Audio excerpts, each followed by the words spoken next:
আছে, প্রতিটা মুহূর্তে আমাদের অনেক তাৎপর্যপূর্ণ কথাবার্তা আছে, উক্তি আছে, নির্দেশনা আছে, অনেক কিছু আছে যে শেষ করা যাবে না। আমাদের প্রধানমন্ত্রী সবচেয়ে ভালো বলতে পারবেন, আমাদের সহকর্মী ভাই নেতা সালাম সাহেব বলতে পারবেন এবং অন্য যারা আছে সবাই বলতে পারবেন।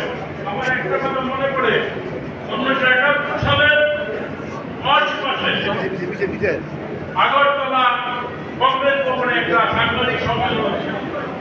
ওই সাংবাদিক সম্মেলনে আমি উপস্থিত ছিলাম। আমি তখন খুবই ছোট, মাত্র ম্যাট্রিক পাস করেছি। সেই সময় আমাকে ছাত্র হিসাবে ওখানকার সাংবাদিকরা, ইন্ডিয়ান সাংবাদিকরা থেকে নিয়ে বললো যে আমরা আপনাকে কিছু প্রশ্ন করতে চাই।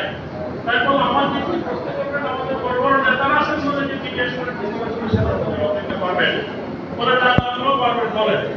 বললেন কি ওনারা একটা প্রশ্ন ছিল যে ভারতের এই স্বাধীনতা যুদ্ধে ভারত সরকার এবং ভারতবাসী কি ধরনের সহযোগিতা করতে চান। আমি বললাম এই কথার জবাব আমার নেতারা বললে ভালো হতো, আমি কি ভয়ে বলবো না নির্ভয়ে বলবো? তখন তিনি আমাকে বললেন, তারাই বললেন নির্ভয়ে বলে। আমরা বড় কোনো ভাষা নাই। আমি একটা কথা শিখেছি, মৌলানা আব্দুল হামিদ খান সে ভারত থেকে ঘোষণা দিয়েছে তখন। আমি বললাম আমাদের একটাই দাবি, আমরা দেশ স্বাধীন করবো, স্বাধীনতার জন্য লক্ষ লক্ষ লোক আমরা অস্ত্র ধরেছি। আমরা কতজন মারা গিয়েছি আর কতজন মরবো তার কোনো সীমানা নাই, তার কোনো সংখ্যা নাই। আমরা স্বাধীনতা করে স্বাধীন দেশ করে আমরা দেশে করে ফিরবো। একটি কথা, আমার সেই কথাটা এখানের মধ্যে দেখা হয়েছে, দিল্লি নয়, দিল্লি নয়।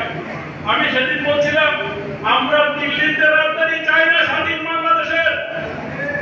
আমরা স্বাধীন বাংলাদেশের পিটিতেও চাই না, আমরা চাই ঢাকাতে আমাদের রাজধানী হবে।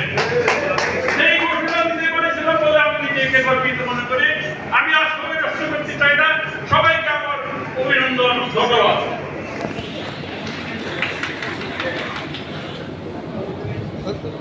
এবার আপনাদের সামনে বক্তব্য রাখবেন জাতীয় নাগরিক মুক্তিযোদ্ধা দলের সম্মানিত সহসভাপতি, দীর্ঘদিন যাবৎ যিনি মুক্তিযোদ্ধা দলের সহসভাপতি হিসাবে অত্যন্ত আন্তরিকতার সাথে নিষ্ঠার সাথে দায়িত্ব পালন করেছেন, সাবেক roads and highways additional chief engineer জনাব আব্দুল হামিদ সাহেবকে বক্তব্য রাখার জন্য অনুরোধ জানাচ্ছি।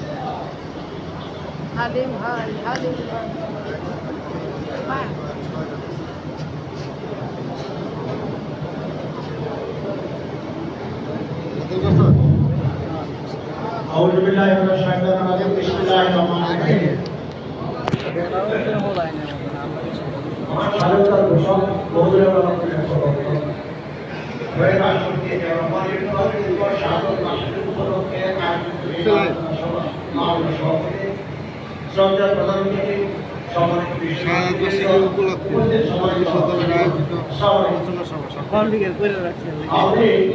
তাদের শাসন আমাদের শহীদ রাষ্ট্রপতি জিয়াউর রহমানকে প্রথমেই শেখ মুজিবের সাথে তুলনা করতে দিতে চাই।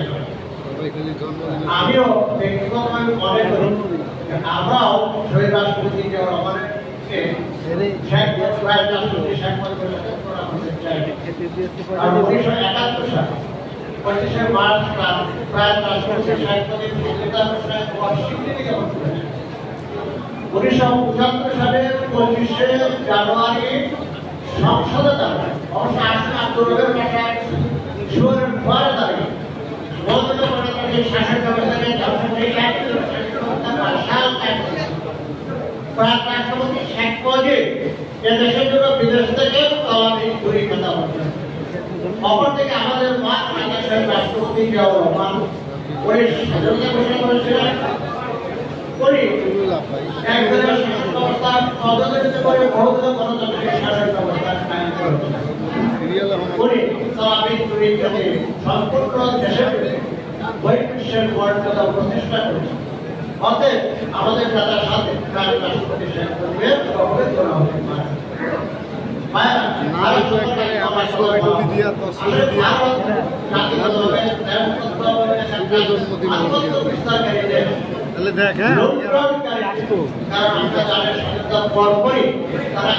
অনেক সম্পদ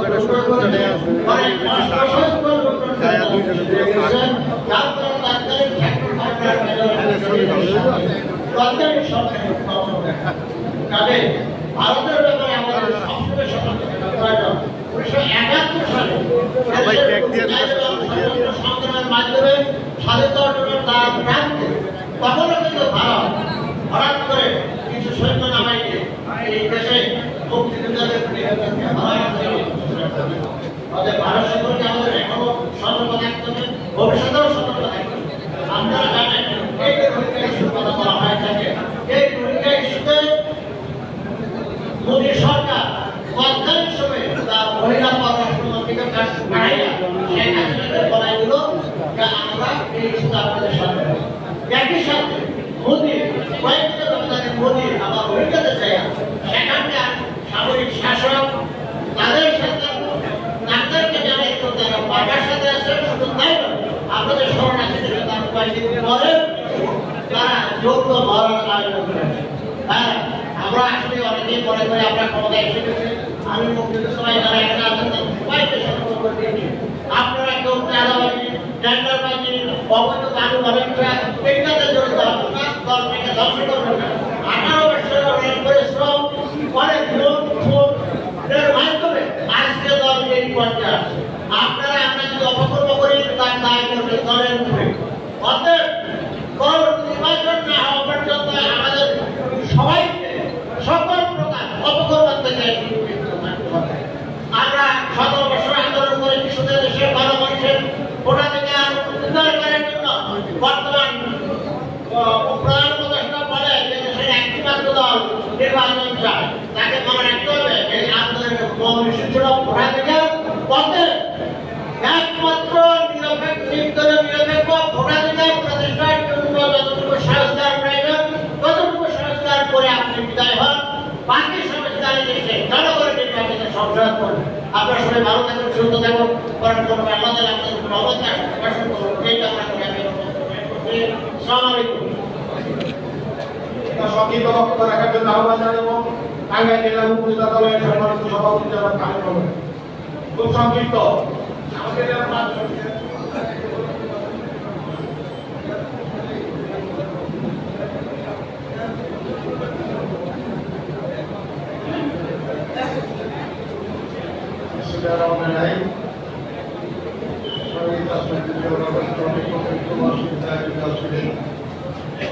সমাবেশের প্রধানমন্ত্রী স্বাধীনতা যুদ্ধের একজন কমান্ডার, বীর মুক্তিযোদ্ধা মেজর হাফিজুর বিক্রম উপস্থিত এবং মুক্তিযুদ্ধের প্রজন্ম শহীদ রাষ্ট্রপতি জিয়াউর রহমান আমার বক্তব্যের শুরুতেই আমি আপনার প্রতি গভীরভাবে সমবেদনা শ্রদ্ধা জানাচ্ছি এবং তারা কামনা করছে এবং স্বাধীনতা যুদ্ধের স্থপতি গর্ববাজারে বিজয়ী আপনার প্রতি শ্রদ্ধা জানাচ্ছি এবং যারা মুক্তিযুদ্ধে শহীদ হয়েছে তাদের সকলের বীর মুক্তিযোদ্ধাদের সকল শহীদ যোদ্ধাদের আত্মার মাঝখানে কামনা করছে। বন্ধুরা আমার, শহীদ রাষ্ট্রপতি জিয়াউর রহমান একজন ব্যক্তি নয়,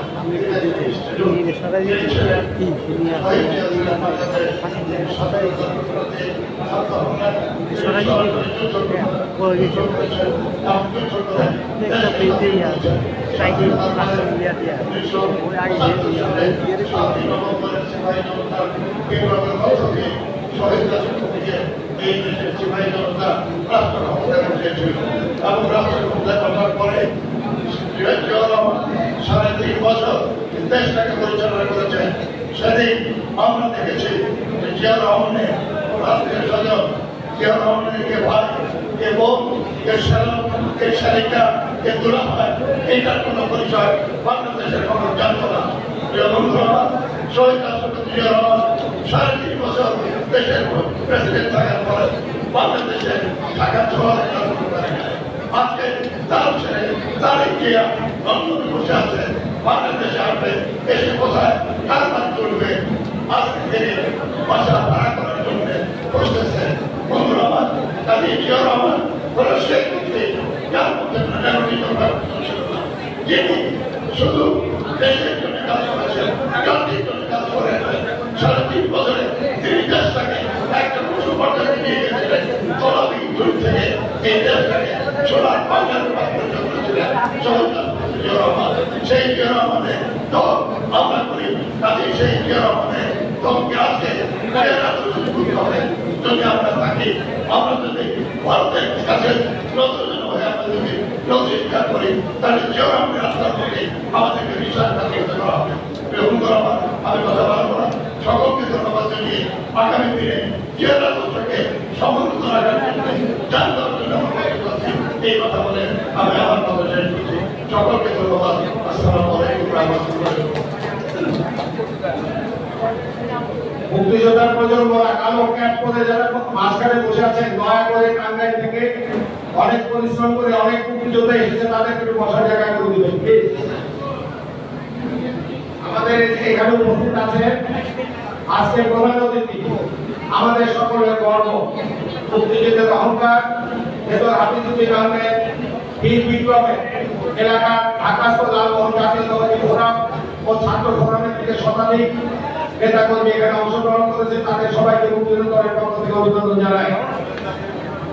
এবার আপনাদের সাথে খুব সংক্ষিপ্ত বক্তব্য রাখেন মুক্তিযোদ্ধা দলের সহসভাপতি, 1971 সালে একজন সাহসী যোদ্ধা হিসেবে যুদ্ধোত্তর বাংলাদেশে তিনি বীর প্রতীক খেতাবে ভূষিত হয়েছিলেন। আমাদের প্রিয় সহসভাপতি জনাব মিজানুদ্দিন আহমেদ বীর প্রতীক এবার বক্তব্য রাখছেন। ঢাকা 1 ঘন্টা পর 2 ঘন্টা পর হবে।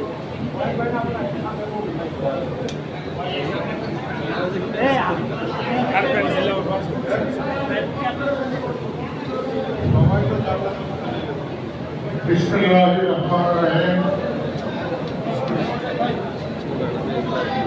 আজ জাতীয়তাবাদী দল আয়োজিত শহীদ প্রেসিডেন্ট জিয়াউর রহমানের 44তম শাহাদত বার্ষিকী আমি ওনার প্রতি বিনম্র শ্রদ্ধা জানাচ্ছি। আজকের সভা মাননীয় সভাপতি আমাদের প্রিয়জন, আজকের সভার প্রধান অতিথি যিনি তার জীবনের প্রতিটি ক্ষেত্রে সফল,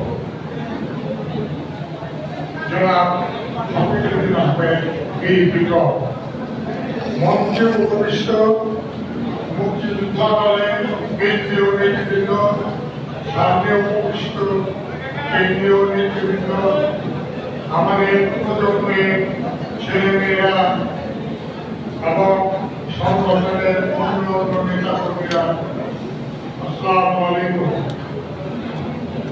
আমি শুধু একটা বক্তব্য রাখার জন্য এসেছি, সেটা হল মুক্তিযুদ্ধের বিরুদ্ধ শক্তি একটা গোষ্ঠী 5ই আগস্টের পর থেকে মুক্তিযোদ্ধাদেরকে ছোট করার চেষ্টা করছে। আমি একটা পোস্টার দেখেছি, সেখানে লেখা আছে 1947 থেকে 2024। ওনাদের পোস্টারে 71 নাই। আগে ফিলিস্তিনে 3 বছরের মধ্যে 50 থেকে 60,000 লোক মারা গেছে, আর আমাদের 71-এ লক্ষ লক্ষ লোক মারা গেছে। আপনারা 71 ভুলে যান, আপনারা 69 ভুলে যান, আপনারা 91 ভুলে যান। আপনাদের কাছে 24 গুণের পর 24টা বাস্তব যাবে। 24 আমাদেরকে দুঃশাসন থেকে মুক্ত করেছে। আবার সেখানে আমাদেরও পার্টিসিপেশন ছিল, আমরা তাদেরকে শ্রদ্ধা করি, কিন্তু 71কে অক্ষে ভোলা যাবে না। আপনাদের সবাইকে ধন্যবাদ জানিয়ে আমার বক্তব্য শেষ করছি। আসসালামু আলাইকুম।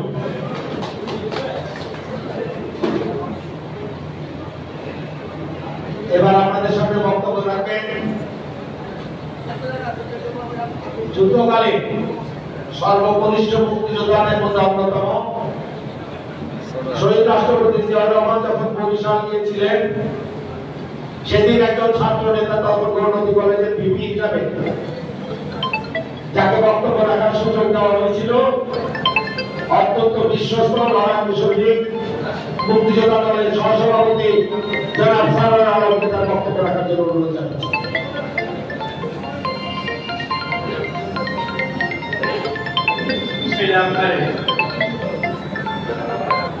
শহীদ রাষ্ট্রপতি স্বাধীনতার ঘোষক জিয়াউর রহমানের ৪৪তম শাহাদাত বছর এই অনুষ্ঠান সভার সম্মানিত সভাপতি, সম্মানিত প্রধান অতিথি, সম্মানিত আমাদের দলের সাধারণ সম্পাদক সহ মুক্তিযোদ্ধা ভাইরা, প্রজন্ম ভাইরা, আসসালামু আলাইকুম ওয়া রাহমাতুল্লাহি ওয়া বারাকাতুহু।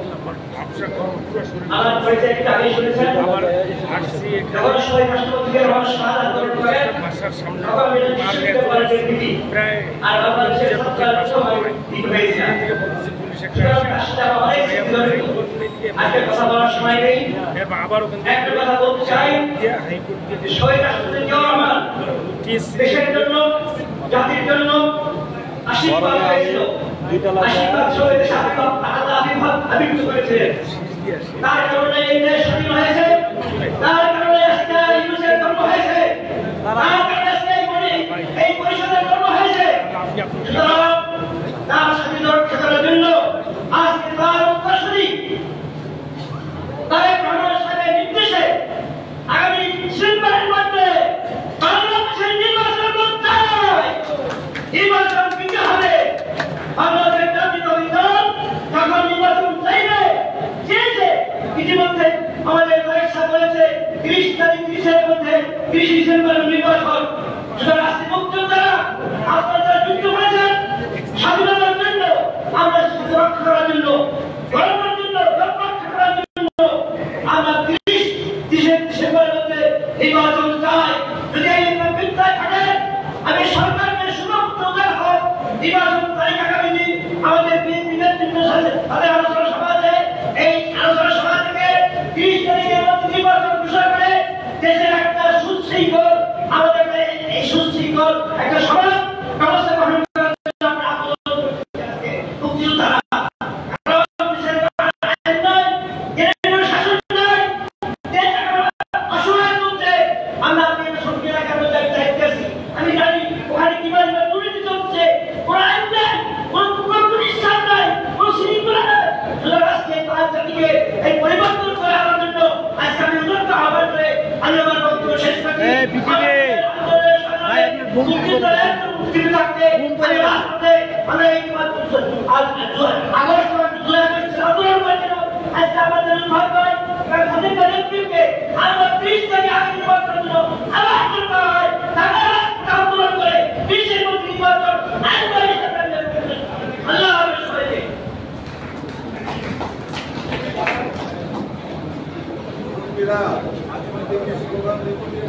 এবার আপনাদের সামনে বক্তব্য রাখবেন খুনি হাসিনার অপশাসনের শিকার,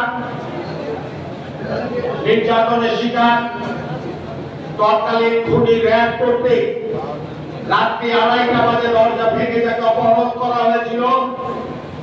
দীর্ঘদিন কারা নির্যাতন ভোগ করে তিনি মুক্তি পেয়েছিলেন আপনাদের সকলের দোয়ায়। বিএনপি নির্বাহী কমিটির সদস্য, জাতীয়তাবাদী মুক্তিযোদ্ধা দলের অন্যতম শহীদ, আমাদের আস্থাভাজন নেতা মেজর মিজান, মেজর অবসরপ্রাপ্ত মিজান ভাইকে সংযুক্ত বক্তব্য রাখার জন্য আহ্বান জানাচ্ছি। বিসমিল্লাহির রহমানির রহিম। আজকের এই আলোচনা সভার সম্মানিত প্রধান অতিথি, ৭১-এর রণাঙ্গনের বীর মুক্তিযোদ্ধা, বিএনপির স্থায়ী কমিটির অন্যতম সদস্য জনাব মেজর হাফিজউদ্দিন আহমেদ বীর বিক্রম এবং মঞ্চভূমিষ্ঠ নেতৃবৃন্দ এবং উপস্থিত রণাঙ্গনের বীর মুক্তিযোদ্ধা ভাই ও বোনেরা, আসসালামু আলাইকুম। আজকের এই দিনে আমি শ্রদ্ধার সাথে স্মরণ করছি বাংলাদেশের প্রথম মুক্তিযোদ্ধা, বাংলাদেশের স্বাধীনতার ঘোষক, 1971 সালে বাংলাদেশে সর্বপ্রথম পাক বাহিনীকে যিনি গ্রেপ্তার করেছিলেন, অষ্টম ইস্ট বেঙ্গল রেজিমেন্ট কর্নেল চান্দুয়া অধিনায়কের গ্রেপ্তার করেছিলেন সেই মেজর জিয়াউর রহমানকে। আজকে আমাকে স্মরণ করতে হবে এই মহান ব্যক্তি কর্মময় জীবনকে। বাংলাদেশের মুক্তিযুদ্ধ শুরু করেছিল কে? শহীদ রাষ্ট্রপতি জিয়াউর রহমান। শেখ মুজিবুর রহমান স্বাধীনতার ঘোষণা দেননি। 25শে মার্চ দিবাগত রাত 2:15 মিনিটে জিয়াউর রহমান তার স্বাধীনতা ঘোষণা সম্পূর্ণ করেছে। এই কথাকে জিয়াউর রহমান 1972 সালে দৈনিক বাংলা পত্রিকায় উনি নিজের হাতে লিখে দিয়ে গেছেন। স্বাধীনতার ঘোষণা নিয়ে এরকম অকাট্য দলিল বাংলাদেশে আর কোনো দ্বিতীয়টা নেই। শেখ মুজিবের নামে জিয়াউর রহমান স্বাধীনতা ঘোষণা করেছিলেন 30শে মার্চ। এই 27, 28, 29 এই 3 দিন শহীদ রাষ্ট্রপতি জিয়াউর রহমানের নামে স্বাধীনতা ঘোষণা করা হয়েছিল। জিয়াউর রহমান বাঙালি জাতির কাছে একটা ধূমকেতুর মতো এসেছিলেন। ওদের লড়াই হয়েছিল 1971 সালে। আবার 1975 সালের নভেম্বরে যখন দেশের স্বাধীনতার সর্বপ্রথম বিপন্ন, তখন উনি আবার জাতির সামনে এসে হাজির হন। স্বাধীনতার রাতে তার থেকে ভাষণ দেন এবং সেই চক্রান্ত, সেই ভারতীয় চক্রান্ত, এই চক্রান্তের মাধ্যমে এদেশের স্বাধীনতার সর্বমূল লুণ্ঠন করার চেষ্টা করা হয়েছিল। সেই প্রচেষ্টাকে জিয়াউর রহমান ওই রাতে রুখে দেন। আজকে আমাদের স্মরণ করতে হয় এই আজকের যে বাংলাদেশ যে অবস্থানে দাঁড়িয়ে আছে এর ভিত্তিকে স্থাপন করেছিলেন। আজকে আমাদের দেশে বৈদেশিক মুদ্রার প্রধান দুটি খাত, একটি হলো গার্মেন্টস আর একটি হলো জনশক্তি। এই গার্মেন্টস এর যে স্থাপনা, এই ডিজাইন, সেটা কে প্রতিষ্ঠা করেছিলেন? শহীদ রাষ্ট্রপতি জিয়াউর রহমান। আর এই জনসংখ্যাকে রপ্তানি করেছে 1977-78 সালে। উনি আরব দেশের সাথে যোগাযোগ করে এই জনশক্তি রপ্তানি শুরু করেন। উনি সেই রাষ্ট্রপতি যিনি বলেছিলেন জনসংখ্যা আমার জন্য বোঝা নয়, প্রত্যেকের 2টি হাত আছে, এই 2টি হাত দিয়ে কাজ করে, তাহলে দেশের উন্নতি হবে। জিয়াউর রহমান খুব অল্প সময় রাষ্ট্র পরিচালনা করার সময় দিয়েছিলেন। আজকে আপনি ঢাকা সিটি কর্পোরেশন দেখেন, এর প্রতিষ্ঠা থেকে আজকে আপনি ঢাকা মেট্রোপলিটন পুলিশ, এর প্রতিষ্ঠা থেকে এর প্রতিষ্ঠাতা জিয়াউর রহমান। আমরা যদি অপরপক্ষে আরেক দলের নেতার সঙ্গে তুলনা করি, জিয়াউর রহমান সমস্ত জীবন সেনানিবাসে চাকরি করেছেন। উনি কোনো গণতান্ত্রিক পরিবেশে ছিলেন না, উনি অটোক্রেটিক পরিবেশে ছিলেন। আর শেখ মুজিবুর রহমান পক্ষান্তরে সমস্ত জীবন গণতন্ত্রের পক্ষে কাজ করেছে। কিন্তু 1975 সালে এসে এই শেখ মুজিবুর রহমান গণতন্ত্রকে হত্যা করে সমস্ত বিরোধী দলকে উনি নিশ্চিহ্ন করে দেন।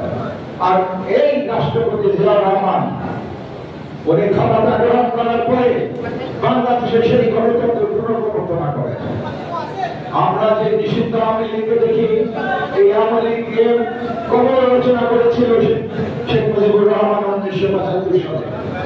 জিয়াউর রহমানের বদৌলতে আওয়ামী লীগকে আবার ফেরত পেয়েছে এই আওয়ামী লীগ। আমরা দেখেছি বিগত 16 বছরের সময় শেখ হাসিনার একটি মাত্র প্রমাণই ছিল কিভাবে বাংলাদেশ জাতীয়তাবাদী দল এবং জিয়াউর রহমানকে নিচু করা যায়। তারা কথায় কথায় ভুয়া মুক্তিযোদ্ধা বিভিন্ন ধরনের বিশ্লেষণ জড়িত করেছে। আরে আপনি লক্ষ্য করবেন, শেখ মুজিব যখন মারা যায় তার বাসা থেকে স্বর্ণের মুকুট পাওয়া গিয়েছিল। জিয়াউর রহমান যখন মারা গিয়েছিল তার বাসায় পাওয়া গিয়েছিল একটা ভাঙা সুটকেস। একজন বাংলাদেশের মতো দেশের রাষ্ট্রপতিকে সেরকম হওয়ার কথা।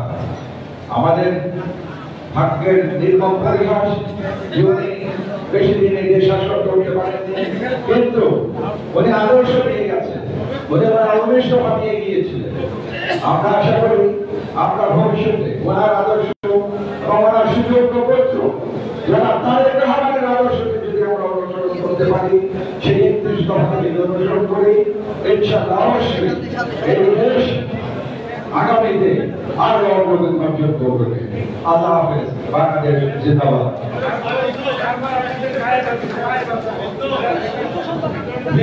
স্লোগান দিবেন না প্লিজ, পরিবেশটা নষ্ট করবেন না, স্লোগান দিয়ে শেখ মুজিবুর রহমান এবং জিয়াউর রহমান আমরা তুলনা করতে চাই না। শেখ মুজিবুর রহমান সারা জীবনে ছিলেন বেঈমান, সারা জীবন ছিলেন আইএসআই চর। 1952 সালের ভাষা আন্দোলনে যখন নেতৃবৃন্দ গ্রেপ্তার হচ্ছেন, সেই সময় ফরিদপুর কারাগার থেকে তাকে মুক্তি দেওয়া হয়েছিল এই আন্দোলন দমন করার জন্য। শেখ মুজিবুর রহমানের যুক্তফ্রন্টের পরে তখন স্পিকার শাহেদ আলীকে পিটিয়ে হত্যা করে আইয়ুব খানের প্রাধান্য জারি করার সুযোগ করে দিয়েছিলেন। আর এই শেখ মুজিবুর রহমানই আমাদের মতো তরুণদেরকে সেদিন স্বাধীনতার মধ্যে উজ্জীবিত করেছিল। বাংলাদেশের সর্বদস্তা আর তারই কারণে শেখ মুজিবুর রহমান বাংলাদেশের নেতৃত্বে এসেছিল রাজনীতিতে। আগরতলা ষড়যন্ত্র মামলায় যখন শেখ মুজিব বন্দী ছিলেন, একটা চিরকুট দিয়েছিলেন ধরুন সাংবাদিকতার হাতে, এখানে আমরা বাইরের কাছে পৌঁছে সেখানে উনি ছিল হুজুর আমাকে বাঁচান। আমরা জানি 11 দফা ভিত্তিতে বাংলাদেশের ভাষার নেতৃত্বে সেদিন গণঅভ্যুত্থানের কারণে শেখ মুজিবুর রহমান মুক্তি পেয়েছিলেন। এই শেখ মুজিবুর রহমান তখন 25 মার্চ পাকিস্তানে হায়দার দলের দেশে সেদিন সমস্ত বাঙালি জাতিকে পাকিস্তানিদের ট্যাঙ্ক কামানের সামনে অবস্থিত রেখে রাতের অন্ধকারে পালিয়ে গিয়েছিলেন। ঠিক যেমন তার মেয়ে, তার কন্যা, তার পরিবারের সকলের নিরাপত্তা নিশ্চিত করে সমস্ত নেতা কর্মীদেরকে তোপের মুখে ফেলে বাংলাদেশ থেকে পালিয়ে গেছে। অত্যাচারের বিচার হয় সেটা সময় নেয়, কারণ বাংলাদেশের সবচেয়ে জনপ্রিয় নেত্রী বেগম খালেদা জিয়া বিনা অপরাধে খুনি হাসিনার শুধুমাত্র প্রতিষ্ঠার কারণে 5 বছর কারাগারে ছিলেন। খুনি হাসিনা বাইকের সামনে দাঁড়িয়ে বলেছিল ওনার বয়স হচ্ছে মুক্ত করা যাবেনি। ভাগ্যে তিনি ইতিহাস এক কাগজে পালিয়ে যেতে হয়েছে খুনি হাসিনাকে। আজকে বাংলাদেশের মানুষের সবচেয়ে সম্মানিত নেত্রী বেগম খালেদা জিয়া মুক্ত সুস্থ হয়ে আল্লাহ আমাদের মাঝে ফেরত দিয়েছেন। তাই বলতে চাই বন্ধুরা, আজকে খুনি হাসিনা ভারতে, এই ভারত সারা জীবন আমাদের শত্রু। একমাত্র শহীদ রাষ্ট্রপতি জিয়াউর রহমান মাথা তুলে দাঁড়িয়েছিল এই ভারতীয় আগ্রাসনের বিরুদ্ধে। আমরা সম্মানিত জাতি হিসেবে প্রতিষ্ঠা পেয়েছিলাম পৃথিবীর মানচিত্রে। গত 17 বছরে এমন কোন অপকর্ম নাই এই শেখ হাসিনা করে নাই। ভারতের একটা গণতন্ত্রে পরিণত করার সর্বরকম চক্রান্ত চূড়ান্ত করেছিল সেই ভারতে বসে আছে খুনি হাসিনা। প্রতিদিন ষড়যন্ত্র ভারতীয় মিডিয়ায় দেখবেন কত মিথ্যা অপপ্রচার। বাংলাদেশের একটি সাম্প্রদায়িক সম্প্রীতি নাই। আমরা ভারতীয়দেরকে বলতে চাই, ভারতীয় জনগণ আমাদের বন্ধু। সেদিন আমাদেরকে আশ্রয় দিয়েছিলেন, আমরা কৃতজ্ঞ। আমাদেরকে সহযোগিতা করার জন্য আমরা কৃতজ্ঞ। কিন্তু তারপরে ফেরানি সহ হাজার হাজার মানুষকে প্রতিদিন ওই বর্ডারে হত্যা করেছে। আর কত রক্ত দিয়ে আপনাদের বিক্ষোভ করতে হবে? আজকে ভারতীয় আধিপত্যবাদের বিরুদ্ধে ঐক্যবদ্ধ বাংলাদেশের মানুষ, রাজনীতিবিদরা রাজনীতি নির্ধারণ করবেন, তো দেশপ্রেমিক জনগণ এই ভারতীয় আগ্রাসনের বিরুদ্ধে কতটা সোচ্চার তার প্রমাণ দেখেন। আজকে যেখানে ভারতীয় গিয়েছে আমাদের টেরিটরির ভিতরে অপকর্ম করার জন্য আছে, বাংলাদেশের সাধারণ মানুষ এই আমাদের বর্ডার রক্ষী বাহিনীর সাথে কাতারে কাতারে দাঁড়িয়ে যায়। এটাই হলো আমাদের শক্তি। এই ভারতীয় আগ্রাসনের বিরুদ্ধে সবাইকে সতর্ক থাকতে হবে, প্রস্তুত থাকতে হবে। যেমন সারা পৃথিবীর সামনে এই ভারতের বিরুদ্ধে দিয়েছিলেন আমাদের দলের প্রতিষ্ঠাতা মহান স্বাধীনতার ঘোষক শহীদ রাষ্ট্রপতি জিয়াউর রহমান বিরুদ্ধে। সেই জিয়াউর রহমানকে অসম্মান করার জন্য এমন কোন কাজ নাই তিনি হাসিনা করে নাই। তার কবর অপসারণ, তার খেতাব বাতিল, ইভেন তাকে পাকিস্তানের চর বলতে দ্বিধা করে নাই। বন্ধুরা, আমরা সবাই জানি যুদ্ধকালীন সর্বপ্রথম নিজের জীবনকে বিপন্ন করে স্বাধীনতার ঘোষণা দিয়েছিলেন শহীদ রাষ্ট্রপতি জিয়াউর রহমান। সর্বপ্রথম যুদ্ধ নেতৃত্ব দিয়েছিলেন, তার নেতৃত্বে সিলেট মুক্ত হয়েছিল। হাদিস ভাই অনেক বেশি জানেন আমাদের থেকে। তার পিতা শেখ মুজিবুর রহমান যখন খেতাব দিতে গেলেন, সবচেয়ে বেশি খেতাব পেয়েছিল জেট ফোর্সের সৈনিকেরা, সবচেয়ে বেশি শাহাদাত বরণ করেছিল জেট ফোর্সের সৈনিকেরা। আর সেই জেট ফোর্সের কমান্ডার শহীদ জিয়াউর রহমানকে যারা রাজাকার করে ছোট করতে চান, পাকিস্তানের চর করে ছোট করতে চাইছেন, তাদেরকে বলতে চাই, যতদিন বাংলাদেশ থাকবে, যতদিন স্বাধীনতা থাকবে, ততদিন বাংলাদেশের স্বাধীনতা প্রিয় মানুষ বেঁচে থাকবে, ততদিন আমার পতাকা থাকবে, ততদিন পর্যন্ত শহীদ রাষ্ট্রপতি জিয়াউর রহমানের নাম কেউ কলঙ্কিত করতে পারছে না। শহীদ রাষ্ট্রপতি বাংলাদেশের কোটি মানুষের হৃদয়ে আছে। বন্ধুরা, এবার আপনাদের সাথে বক্তব্য রাখবেন আমাদের প্রিয় নেতা, যিনি সব সময় মুক্তিযোদ্ধা দলের গত 13-14 বছরে এমন কোন অনুষ্ঠানে ভাইনাইকের অনুষ্ঠানে আলাদা ভাই আসেন নাই, আমাদের প্রোগ্রামকে আলোচিত করেন নাই। প্রত্যেকটা অনুষ্ঠানে উনি আমাদের সমাবেশে এসেছেন। এই জন্য মুক্তিযোদ্ধা দলের পক্ষ থেকে তাকে অভিনন্দন জানাই। বক্তব্য রাখছেন চেয়ারপারসনের উপদেষ্টা, আমাদের প্রিয় নেতা জনাব মোয়াজ্জেম হোসেন আলাল। জনাব মোয়াজ্জেম হোসেন আলাল।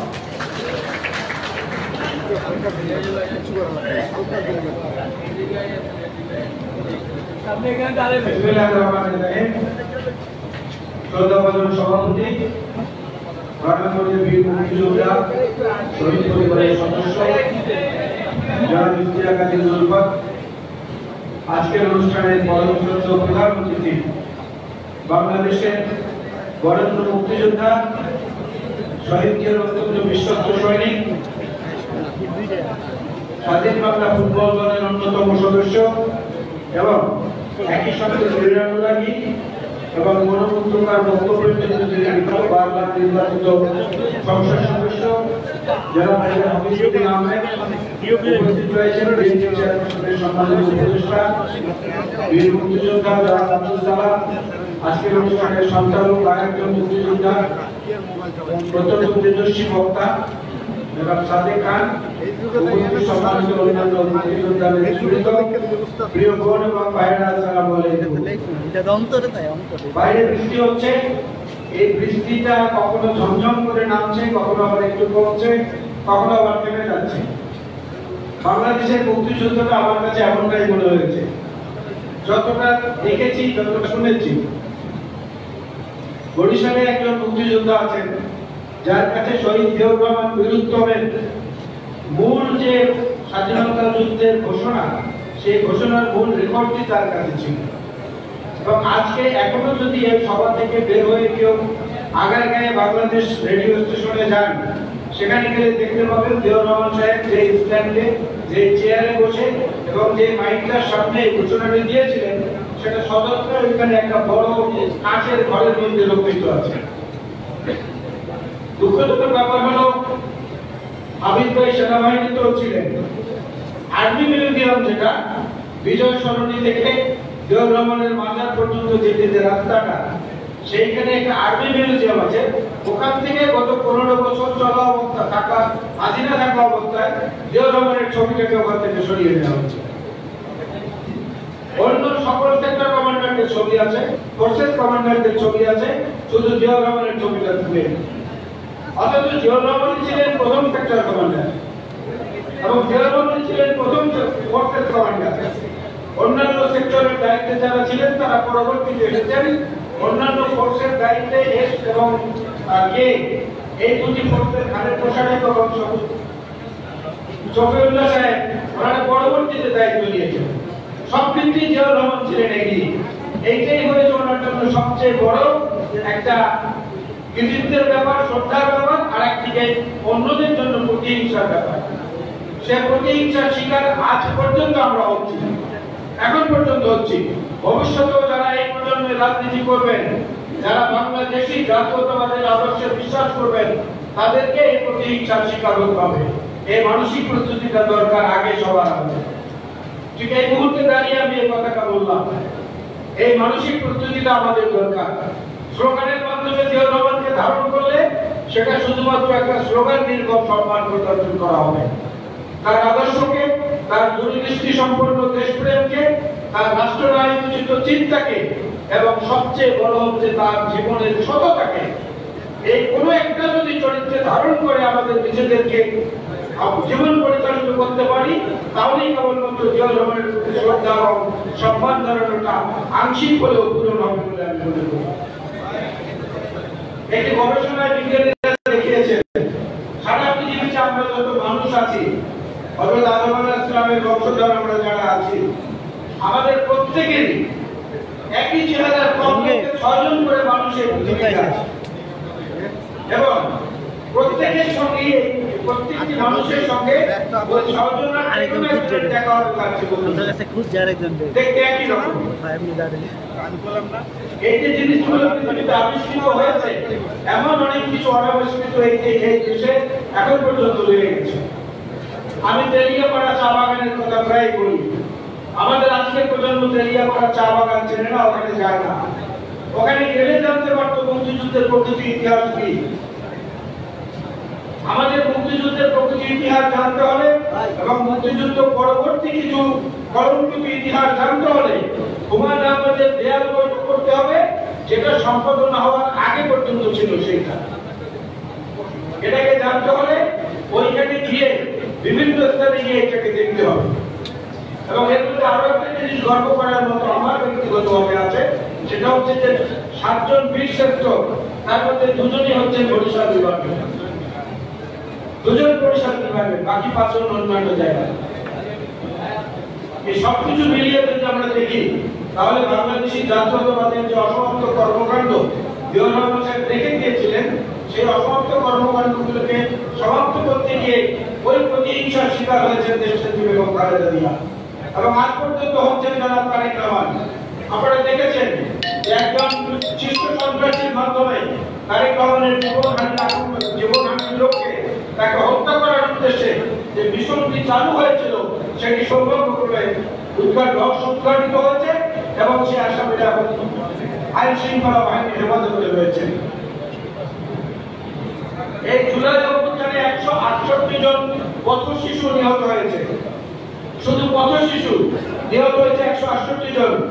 এই জুলাই অভ্যুত্থানে যারা আহত হয়েছেন, তাদের ব্যাপারে তারেক রহমানের চেয়ে বেশি খবর দিচ্ছেন এমন কোন সরকারি তৎপরতা আমি অন্তত দেখি নাই। তারপরেও মনে হয় যেন এই সরকারকে বোধহয় বোবা বুঝতে পেয়েছে। ঘুমের মধ্যে অনেক সময় মানুষকে বোবা বুঝতে পায়। এই বোবা বুঝতে পেলে পরে দেখবেন অনেক কিছু বলতে ইচ্ছা করে, অনেক কিছু করতে ইচ্ছা করে, দৌড় দিতে ইচ্ছা করে, চিন্তা করতে ইচ্ছা করে, কিন্তু কিছুই করতে পারে না। পাশে যে থাকে সে শুধু ভোগানির শব্দ শোনে। তো এই সরকারের কাছ থেকে আমরা ভোগানির শব্দ ছাড়া আর কিছু শুনতে পাচ্ছি না। দিকভ্রষ্ট একটি সরকার, কি করবে এরা নিজেরাই জানে না, নিজেদের শরীর কত বড় এটাও জানে না। অবশ্যই এখানে কথাও আছে, কারণ প্রাণী গবেষণাবিদরা দেখিয়েছেন গাধা হচ্ছে একমাত্র প্রাণী যে তার চোখ দিয়ে তার পুরো শরীরটা দেখতে পারে, আর কোন প্রাণী এটা পারে না। আবার পাকিস্তানে যখন গিয়েছিলাম তখন দেখে এসেছি ঘোড়ার চেয়ে গাধার দাম বেশি। জানেন তো কি কারণে? ঘোড়ার চেয়ে গাধার দাম বেশি পাকিস্তানে এই কারণে যে ঘোড়ার চেয়ে বেশি মালপত্র বহন করতে পারে গাধা। তো ওজনদার জিনিস যেহেতু তাকে দিয়ে বেশি বহন করা যায়, ওই জন্য তার দাম ঘোড়ার চেয়ে বেশি। ঘোড়া তার চেয়ে কম মাল এখন কোনটা নিয়ে এই সরকার ব্যস্ত আছেন আমরা বুঝতে পারছি না। আমরা বারবার তাদেরকে যেটা বলছি যে দেশ পরিচালনা করা আর এনজিও পরিচালনা করা এক জিনিস না। রাজ্যপ্রেমিক নিয়ে তৎপরতা দেখিয়ে সারা পৃথিবীর কাছে প্রশংসা পাওয়া আর নিজের দেশের মানুষের কাছে প্রশংসা পাওয়া, এই দুটো আলাদা জিনিস। এই দুটোকে এক করে ফেললে হবে না। কেবল এলেন আবার এরপরে ব্রিটেনে যাচ্ছেন আগামী 9 তারিখ না 10 তারিখে আরো একটা পুরস্কার আনার জন্য। যেখানে যাচ্ছেন সেখান থেকে আর একটা করে ডক্টরেট ডিগ্রি নিয়ে আসছেন। সেখান থেকে আমরা এক সময় দেখেছিলাম তার স্বামী ডক্টর ওয়াজেদের সঙ্গে পাল্লা দিয়ে অনেকগুলো ডক্টরেট ডিগ্রি নিয়ে এসেছিলেন বিদেশ থেকে। এই ডক্টরেট দিয়ে কি আমরা পানি খাবো? বাজারে দ্রব্যমূল্য কমাতে পারছেন? মানুষের জীবনের নিরাপত্তা দিতে পারছেন, আইন শৃঙ্খলা পরিস্থিতির উন্নতি করতে পারছেন। মুক্তিযুদ্ধের মূল যে চেতনা ছিল সাম্য, মানবিক মর্যাদা, সামাজিক ন্যায় বিচার, সেটা প্রতিষ্ঠিত করার জন্য কোন কর্মসূচি ঘোষণা করেছেন এখন পর্যন্ত? অন্তর্বর্তীকালীন সরকার অন্তর্বর্তী আচরণের মধ্যেই থাকুন, স্থায়ী কোন আচরণের মধ্যে যাওয়ার একটি আপনাদের নেই, আমাদের কেউ দেয়নি। সুতরাং এটা মনে রেখে আগামী বাংলাদেশে মানুষের যে প্রত্যাশা, ৭১-এর মূল যে চেতনা, সেইখান থেকে আজ পর্যন্ত যত আন্দোলন সংগ্রাম, যত রক্তপাত হয়েছে, এর প্রতি সম্মান জানাতে শিখেন। শহীদ জিয়াউর রহমান বিরুদ্ধম এবং তার সঙ্গী সাথে যারা লড়াই করেছিলেন তাদের প্রকৃত সম্মান ফেরত দেওয়ার চেষ্টা করেন। মুক্তিযুদ্ধ বিষয়ক মন্ত্রণালয়ের মধ্যে নানা রকম কর্মকাণ্ড চলছে, প্রশাসনের মধ্যে নানা রকম কর্মকাণ্ড চলছে।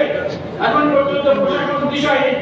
যতগুলো সংস্কার কমিটি হয়েছে, একটি সংস্কার কমিটি আজ পর্যন্ত তাদের কোন একটা রূপরেখা তার দৃষ্টান্ত উপস্থাপন করতে পারেনি। 10 মাস হয়ে গেছে, আর কতদিন লাগবে?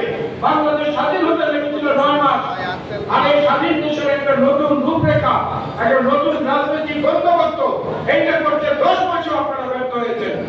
সুতরাং মুক্তিযোদ্ধাদের কাছ থেকে আপনাদের শিক্ষা নেওয়া উচিত। যারা লড়াই করেছিলেন, যারা আদর্শের ভিত্তিতে লড়াই করেছেন, তাদের জীবনী এবং তাদের ত্যাগ থেকে শিক্ষা নিয়ে তারপরে দেশ পরিচালনা করতে তাদের সহযোগিতা নেন, তাহলে হয়তো দেশে শান্তি আসবে। তাহলে এই দেশের শান্তি অনেক সুযোগ পড়া হয়ে গেছে। আমি আমার বক্তব্যের সমাপ্তিতে আবার বলতে চাই, শহীদ জিয়াউর রহমান বিরুদ্ধমের একক কোনো কৃতিত্ব আমরা দাবি করি না। অন্যান্য যারা ছিলেন তাদের কৃতিত্ব কম, সেটাও বলি না, কিন্তু যার যেটুকু সম্মান সেটুকু দেওয়ার বন্দোবস্ত করেন এবং সেটুকু দেওয়ার জন্য মানসিকতা তৈরি করেন। এই মানসিকতার মধ্য দিয়ে বাংলাদেশ পারস্পরিক সাম্য, সম্প্রীতি এবং ভ্রাতৃত্বের বন্ধনে আবদ্ধ হয়ে সম্মুখে এগিয়ে যাবে। সেই প্রত্যাশায় জাতীয়তাবাদী মুক্তিযোদ্ধা দলকে আমাকে আমন্ত্রণ জানানোর জন্য এবং আমার বক্তব্য শোনার সুযোগ দেওয়ার জন্য আবারও ধন্যবাদ জানিয়ে আল্লাহ হাফেজ। বাংলাদেশ জিন্দাবাদ, বাংলাদেশ জাতীয়তাবাদী মুক্তিযোদ্ধা দল জিন্দাবাদ, শহীদ জিয়া বিরুদ্ধম হোক, দেশনেত্রী বেগম খালেদা জিয়া জিন্দাবাদ, যারা তারিক রহমান জিন্দাবাদ। আসসালামু আলাইকুম।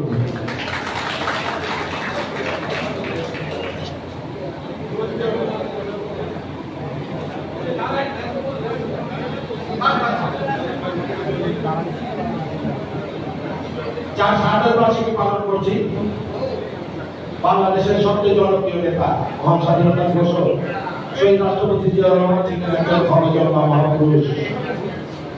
1971 সালে সবচেয়ে সাহসিকতার সাথে যুদ্ধের নেতৃত্ব দিলেন, সবচেয়ে সিনিয়র সেনা কর্মকর্তা ছিলেন। তারপরে শেখ মুজিবুর রহমান সাহেব তার জুনিয়র শফিকুল্লাহকে সেনা প্রদান করেছিলেন। জিয়াউর রহমান কোনো প্রতিবাদ করেন নাই। একজন সুশৃঙ্খল সৈনিক হিসাবে তার দায়িত্ব পালন করেছেন। আমরা সবাই জানি ৭৫-এর পরে জাতি তখন বিভ্রান্ত। সেদিন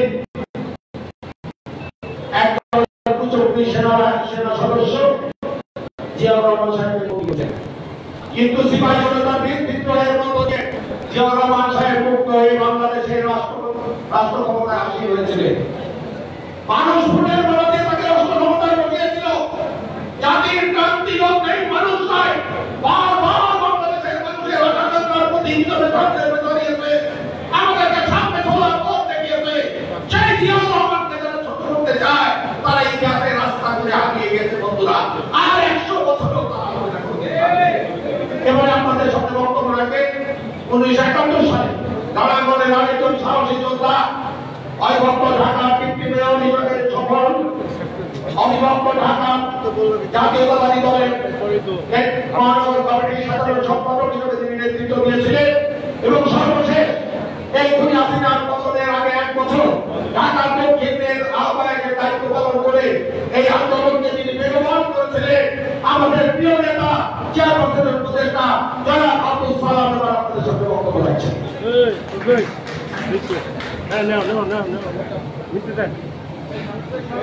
জাতীয়তাবাদী মুক্তিযোদ্ধা দল কর্তৃক আয়োজিত স্বাধীনতা ঘোষক রাষ্ট্রপতি জিয়াউর রহমানের ভাই এই যে ভাই এই ভাই ওনাকে বলুন তো ওনাকে ভাই আরো ছেড়ে দেন সংগ্রামী সভাপতি মুক্তিযোদ্ধা দলের সভাপতি বিশিষ্ট মুক্তিযোদ্ধা জনাব তুফান উপস্থিত আছেন আজকে প্রধান অতিথি আমার একজন প্রিয় মানুষ বীর মুক্তিযোদ্ধা আন্তর্জাতিক খ্যাতি সম্পন্ন ক্রীড়াবিদ সাবেক মন্ত্রী স্থায়ী কমিটির অন্যতম সদস্য মেজর হাফিজউদ্দিন আহমেদ শিক্ষক উপস্থিত আছেন ভাই ভাই একটু চেয়ারপারসন উপদেষ্টা কাউন্সিলের অন্যতম সদস্য সুবক্তা মধ্যে হোসেন আলাম মুক্তিযোদ্ধা দলের সংগ্রামী সাধারণ সম্পাদক বিশিষ্ট মুক্তিযোদ্ধা এই ভাই এই যে ভাই এই ডিজিটাল আমাদের আছে বলেন না পাকিস্তান আমলে ভাই একটু যাদেরকে আমি সাথে দিয়ে স্কুল জীবন থেকে রাজনীতি শুরু করেছি পাকিস্তানিদের বিরুদ্ধে প্রতিবাদ প্রতিরোধ এবং মুক্তিযুদ্ধে অংশগ্রহণ করেছি আমার দীর্ঘ থেকে সেই সহযোদ্ধা সাদেক আহমেদ অন্যান্য মুক্তিযোদ্ধা ভাই ও বোনের আসসালামু আলাইকুম। আসলে এই দেশে ক্রান্তিকাল আর কাটে না, মানুষের সংশয় চিন্তা দুর্ভাবনা আর কাটে না। সবাই মনে করেছিল শেখ হাসিনা বিদায় নেবে, শেখ হাসিনার বিদায়ের মধ্য দিয়ে অন্তত চিন্তা ভাবনা দুঃস্বপ্ন দূর হবে, গণতন্ত্র ফিরে আসবে, মানুষের মৌলিক অধিকার ফিরে আসবে এবং দীর্ঘদিন যাবৎ বিশেষ করে দুইটা প্রজন্ম যারা এখন পর্যন্ত ভোট দিতে পারে নাই তারা সেই ভোটের অধিকার ফিরে পাবে। শেখ হাসিনার বিদায় হলেও এখন পর্যন্ত জাতির সামনে থেকে দুর্ভাবনা স্বপ্ন কিছু কাটছে না। এই কয়েকদিন আগেও হঠাৎ করে জনগণের মধ্যে দুর্ভাবনা শুরু হলো, কি ঘটতে যাচ্ছে দেশে, দেশে কি আবার আরেকটা পরিবর্তন হচ্ছে, এই পরিবর্তনটা কার পক্ষে যাচ্ছে কার বিপক্ষে যাচ্ছে, ইউনূস সাহেব কি থাকছে, আবার কারো বলে ইউনূস সাহেব কি 5 বছরের জন্য থাকতেছে, নির্বাচন কি হবে নাকি নির্বাচন হবে না, এমনি একটা দোলাচলের মধ্যে সমগ্র জাতিকে রেখেছে। এটার কোনো মানে হয় না। আমরা আশা করেছিলাম শেখ হাসিনা বিদায় নেবে। আমরা যে কথাটা বারবার বলেছি বিএনপির পক্ষ থেকে, কেউ যদি বলেন কোথায় আমরা অন্যায়টা বললাম, আমরা কি বলেছি, যে সরকারকে আমরা এনেছি। আমরা কি বলেছি, পরিষ্কার কথা, যে আপনি কতদিন থাকতে চান, কি কি সংস্কার করতে চান, আপনি একটা রোড ম্যাপ দেন। কিন্তু সেই বিগিনিং থেকে এখন পর্যন্ত সেই রোড ম্যাপ আর দেখার পেলাম। এক সময় বলা হলো যে আমরা নাকি সংস্কারই চাই না, এখনো অনেকে বলে যে বিএনপি সংস্কার চায় না, খালি ক্ষমতা চায়, নির্বাচন চায়। কিন্তু এগুলো বলে সবসময় শেখ হাসিনাও এরকম চেষ্টা করেছিল যে বিএনপি একটা সন্ত্রাসী দল, ওরা খালি সন্ত্রাস করতে চায়, ওরা খালি নির্বাচনের নামে অন্য কিছু চায়, দেশের উন্নয়ন চায় না। উন্নয়ন চান না নির্বাচন চান, উন্নয়ন চান না গণতন্ত্র চান, সেটা ছিল শেখ হাসিনার ভাষা। এখনো নতুন করে বলা হচ্ছে সংস্কার চান না নির্বাচন চান, অথচ কোনোটাই কোনোটার প্রতিপক্ষ না। আজকে যে তিনটা দাবির কথা এই সরকার বা এই সরকারের অনুগত যারা তারা বলছে এই তিনটা ছাড়া তারা নাকি কিছু বুঝে না। কি তিনটা? একটা হলো সংস্কার, আরেকটা হলো শেখ হাসিনা সহ পরাজিত ফ্যাসিবাদের বিচার, আরেকটা হলো নির্বাচন। আর এই তিনটা দাবি তো আমাদেরই দাবি, এই তিনটা তো আমাদেরই দাবি। সংস্কারের কথা আপনি আসার আগে বা আপনাকে আমরা আনার আগে থেকেই বলতেছি, বিএনপি আন্দোলনকারী দলগুলোর পক্ষ থেকে যে 31 দফা দেওয়া হয়েছে সেটা আপনি আসার আগে থেকেই দেওয়া হয়েছে। আমাদের নেতা তারেক রহমান পরিষ্কার বলেছেন রাষ্ট্র ব্যবস্থা সম্পূর্ণভাবে ভেঙে পড়েছে, এই ব্যবস্থা দিয়ে আর এই দেশকে সামনের দিকে এগিয়ে নিয়ে যাওয়া যাবে না। এটার জন্যই রাষ্ট্রীয় ব্যবস্থার সংস্কারের প্রয়োজনে 31 দফা দেওয়া হবে। ওইটা কি সংস্কার না? আপনারা সংস্কার চাই, তাহলে বলেন কেন যে বিএনপি সংস্কার চায় না, খালি নির্বাচন চায়? আরেকটি দাবি হলো শেখ হাসিনা সহ সবার বিচার। আরে এটা তো এক নম্বর দাবি আমাদের। আমরা ছাড়া, বিএনপি ছাড়া কে এত বেশি ক্ষতিগ্রস্ত হয়েছে শেখ হাসিনার আমলে? জিয়ার পরিবার বেগম খালেদা জিয়াকে মেরে ফেলার জন্য চেষ্টা করা হয়েছে, তারেক রহমানকে মেরে ফেলার জন্য চেষ্টা করা হয়েছে, আমাদের অসংখ্য নেতা কর্মীকে হত্যা করেছে, গুম করেছে, জেলখানায় দিয়েছে, পঙ্গু করে দিয়েছে। হাজার হাজার নেতা কর্মী আমাদের তাদের জীবন শেষ হয়ে গেছে, তাদের পড়াশোনার জীবন শেষ হয়ে গেছে, বিশ্ববিদ্যালয়ে যেতে পারে নাই, কলেজে যেতে পারে নাই, যারা কোনোভাবে পাস করছে তারা কোনো চাকরি পায় নাই, যারা ব্যবসা করত সেই সমস্ত ব্যবসাবাদী সব আওয়ামী লীগেরা দখল করে নিয়েছে। আমাদের চেয়ে বেশি ভুক্তভোগী ভাই আপনারা না। আমরাও তো চাই তার বিচার।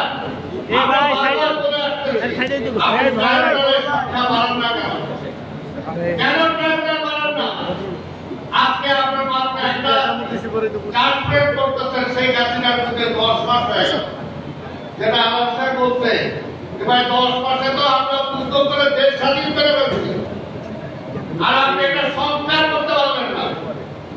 যে ব্যক্তির স্মরণে আজকে আমরা সভা করছি, এই শহীদ রাষ্ট্রপতি জিয়া রহমান 10টা নতুন মন্ত্রণালয় চালু করছিলেন তিনি রাষ্ট্রের দায়িত্ব নেওয়ার পরে।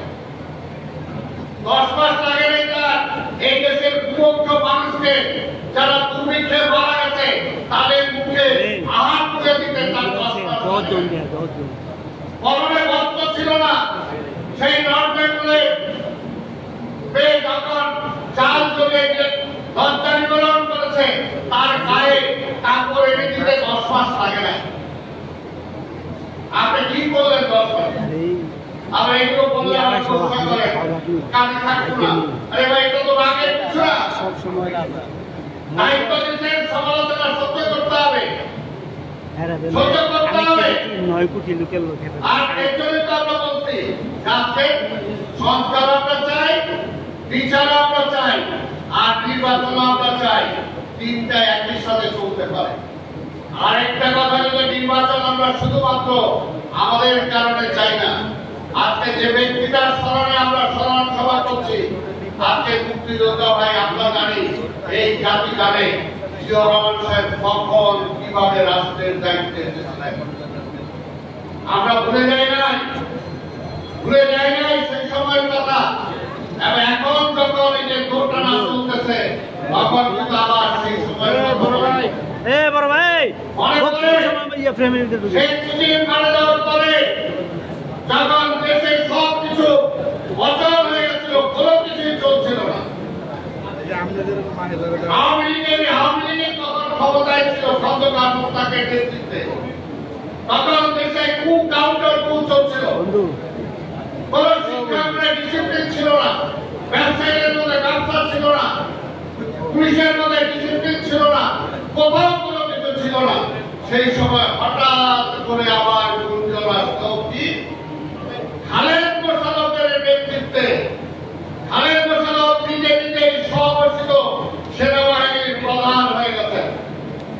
খালেদ মোশাররফের ভাই আওয়ামী লীগের তৎকালীন কৃষি বিষয়ক সম্পাদক বাসের মোশাররফ এবং তার মার নেতৃত্বে ঢাকা বিশ্ববিদ্যালয় থেকে একটি মিছিল যখন 32 নম্বরে গেল, এই দেশের মানুষ আবার ভয় পেয়ে গেল।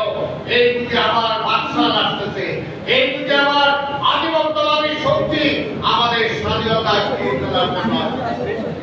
সেই সময় এই দেশের জনতা এবং সেনাবাহিনী ঐক্যবদ্ধভাবে জিয়া রহমানকে মুক্ত করে তার হাতে রাষ্ট্র ক্ষমতার দায়িত্ব দিয়েছিলেন এবং দায়িত্ব দিয়েছিলেন বলেই আমাদের স্বাধীনতা রক্ষা পেয়েছিল, আমার গণতন্ত্র ফিরে এসেছিল। সেই কারণেই বলি ইউনূস সাহেব, আমরা এগুলো ফেস করে আসছি। 2 দিনের রাজনীতিবিদ না আমরা, 2 দিনের দেশপ্রেমিক না আমরা। এই যে মুক্তিযোদ্ধারা আছেন, সারা দেশে যারা মুক্তিযোদ্ধা আছেন, তাদের চেয়ে বড় দেশপ্রেমিক আপনি আপনার উপদেষ্টা হয়ে যায়। আমরা নিজের জীবন বিপন্ন করে মুক্তিযুদ্ধে গিয়েছি। মুক্তিযোদ্ধারা সর্বকালের সর্বশ্রেষ্ঠ সন্তান, যারা নিজের জীবন বিপন্ন করে দিতে পারে। এখন পর্যন্ত কেউ আসে নাই, কেউ আসে নাই। যত বিষয়ে রাখে, যত কিছুই বলেন না কেন, সেই কারণে বলি এখনো আমরা সেই কারণে ভয় পাই। সেই হাসিনা যখন সীমান্তের ওপার থেকে বলে আমি সীমান্তের কাছাকাছি আছি, যে কোনো সময় পুশ করে চলে আসতে পারি, তখন আমাদের ভয় হয়। আমাদের ভয় হয় একদিন অন্তর অন্তর সীমান্তে দিয়ে যখন কুশিত করা হয়, বলে অবৈধ বাংলাদেশি যদি হয় সরকারের সাথে আলোচনা করে তাদেরকে বাংলাদেশে পাঠাবে, কিন্তু সেগুলো তো না হয়ে কুশিত করতেছে আমাদের সরকার। ইউনূস সাহেব, আপনি কেন এখন এটার প্রতিবাদ করছেন না? কিসের আলাপ? সেই কারণে আমাদের তো কারো দালাল বানানোর চেষ্টা করেন না। আমরা বাংলাদেশের দালাল, আমরা বাংলাদেশ এনেছি, আমরা বাংলাদেশকে ভালোবাসি এবং বাংলাদেশের প্রয়োজনে আমার উত্তরসূরি যারা রক্ত দিয়ে গেছে, আমরা মুক্তিযোদ্ধারা রক্ত দেওয়ার জন্য সবসময় প্রস্তুত আছি। কাজে আজকে ভয় পাচ্ছি, চ্যালেঞ্জ দিয়ে না, আমরা এই দেশটাকে ভালোবাসি এবং ভালোবাসি বলে আমরা বলতেছি। এমনি ভাবে আজকে আমার স্বাধীনতা যাতে বিপন্ন না হয়, সেই জন্যই আমরা নির্বাচন চাই, একটা নির্বাচিত সরকার চাই। নির্বাচিত সরকার থাকলে আর শেখ হাসিনা বলতে পারবে না, এখনো বলেছে সে নাকি প্রধানমন্ত্রী, অথচ নির্বাচন ছাড়াই ক্ষমতায় ছিল। তাই এই জন্যই আমরা নির্বাচন চাই। আমরা নির্বাচন চাই। গত 10 মাসে অর্থনীতিতে আপনি কোনো গতি আনতে পারেন নাই, কোন পরিবর্তন আনতে পারেন নাই। গত 10 মাসে বাংলাদেশের বেকার সংখ্যা অনেক বেড়েছে, অনেক বেড়েছে। এইটা আমাদের তারপরে কোথায় যাবে? আমরা নির্বাচন চাই। এটার জন্যই যত কিছুই বলেন না কেন, ওই রাজ্যের সীমান্তে ওইখানে রোহিঙ্গাদের এখানে পরিবার দেওয়ার জন্য আপনাকে আপনার ক্ষমতায় বসাই না, যাতে আপনি সেটা না করতে পারেন, এইরকম চিন্তাও না করতে পারেন, সেটার জন্য আমরা নির্বাচন চাই। আমরা চট্টগ্রাম পোর্ট, যেটাকে লাভজনক প্রতিষ্ঠান, সেই প্রতিষ্ঠান আপনি অন্তর্জনের কাছে ইজারা দিতে চান। কেন দিতে চান? এই অধিকার কে দিয়েছে আপনাকে? আমরা সেটা দিতে চাই না বলে আমরা নির্বাচন চাই। এই কারণে পরিষ্কার কথা, বিএনপি ক্ষমতার জন্য নির্বাচন চায় না। বিএনপি ক্ষমতা যদি চাইতো, বেগম খালেদা জিয়া 96 সালে প্রধানমন্ত্রী তো ছেড়ে দিতেন। যদি বিএনপি ক্ষমতা চাইতো, এই 5 আগস্টের পরে সেই সময় বিএনপি সরকার গঠন করে ক্ষমতায় যেতে পারে। ডিস্টার্ব দিতেছে যমুনা যমুনা তাই আমরা চাই জনগণের অধিকার জনগণকে দিতে। আমাদের মানুষের যে মালিকানা, এই দেশের মালিকানা যেটা শেখ হাসিনা ওই ভারতের কাছে জিম্মি রেখে আসছিল, এখন পর্যন্ত সেই মালিকানা জনগণ ফিরে পায় নাই। সেই মালিকানা যত দ্রুত ফিরে আনতে পারি সেটার জন্যই আমরা নির্বাচন চাই। পরিষ্কার কথা, কারো দালালি করার জন্য না। আর এই যে পরিষ্কার আমাদের নেতা তারেক রহমান স্লোগান যেটা দিয়েছে, এটাই আমাদের স্লোগান, এটাই স্লোগান। দিল্লি নয়, পিন্ডি নয়, নয় অন্য কোনো দেশ, সবার আগে বাংলাদেশ। আপনাদের সবাইকে ধন্যবাদ। খোদা ধন্যবাদ বীর মুক্তিযোদ্ধা জনাব আব্দুল সালামকে। সবার একদম শেষ প্রান্তে চলে এসেছি। আমাদের একজন আমন্ত্রিত অতিথি একটু দেরিতে এসেছেন, তারপরেও সভাপতি হিসাবে নির্দেশে আমাদেরকে বক্তব্য রাখার জন্য অনুরোধ জানাবো। আমাদের মাঝে এসে উপস্থিত হয়েছেন সময়ের সাহসী সন্তান, অত্যন্ত যুক্তি নির্ভর একজন বক্তা, এবি পার্টি সম্মানিত সাধারণ সম্পাদক ব্যারিস্টার ফুয়াদ।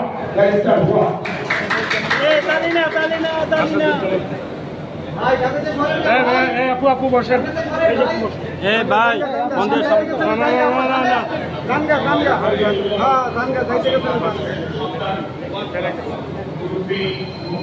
ভাই ভাই প্রেস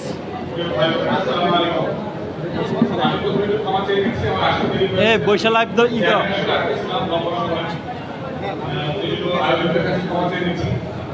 শুরুতেই হচ্ছে শহীদ প্রেসিডেন্ট জিয়াউর রহমানের 44তম মৃত্যুবার্ষিকী শাহাদাত বার্ষিকী উপলক্ষে উদ্যানগুলো পালন করছি। ওনার পরিবারের জন্য দোয়া করছি, আল্লাহ তাআলা যেন সবাইকে ভালো রাখেন, সুস্থ রাখেন, ওনাকে জান্নাতে নসিব করেন।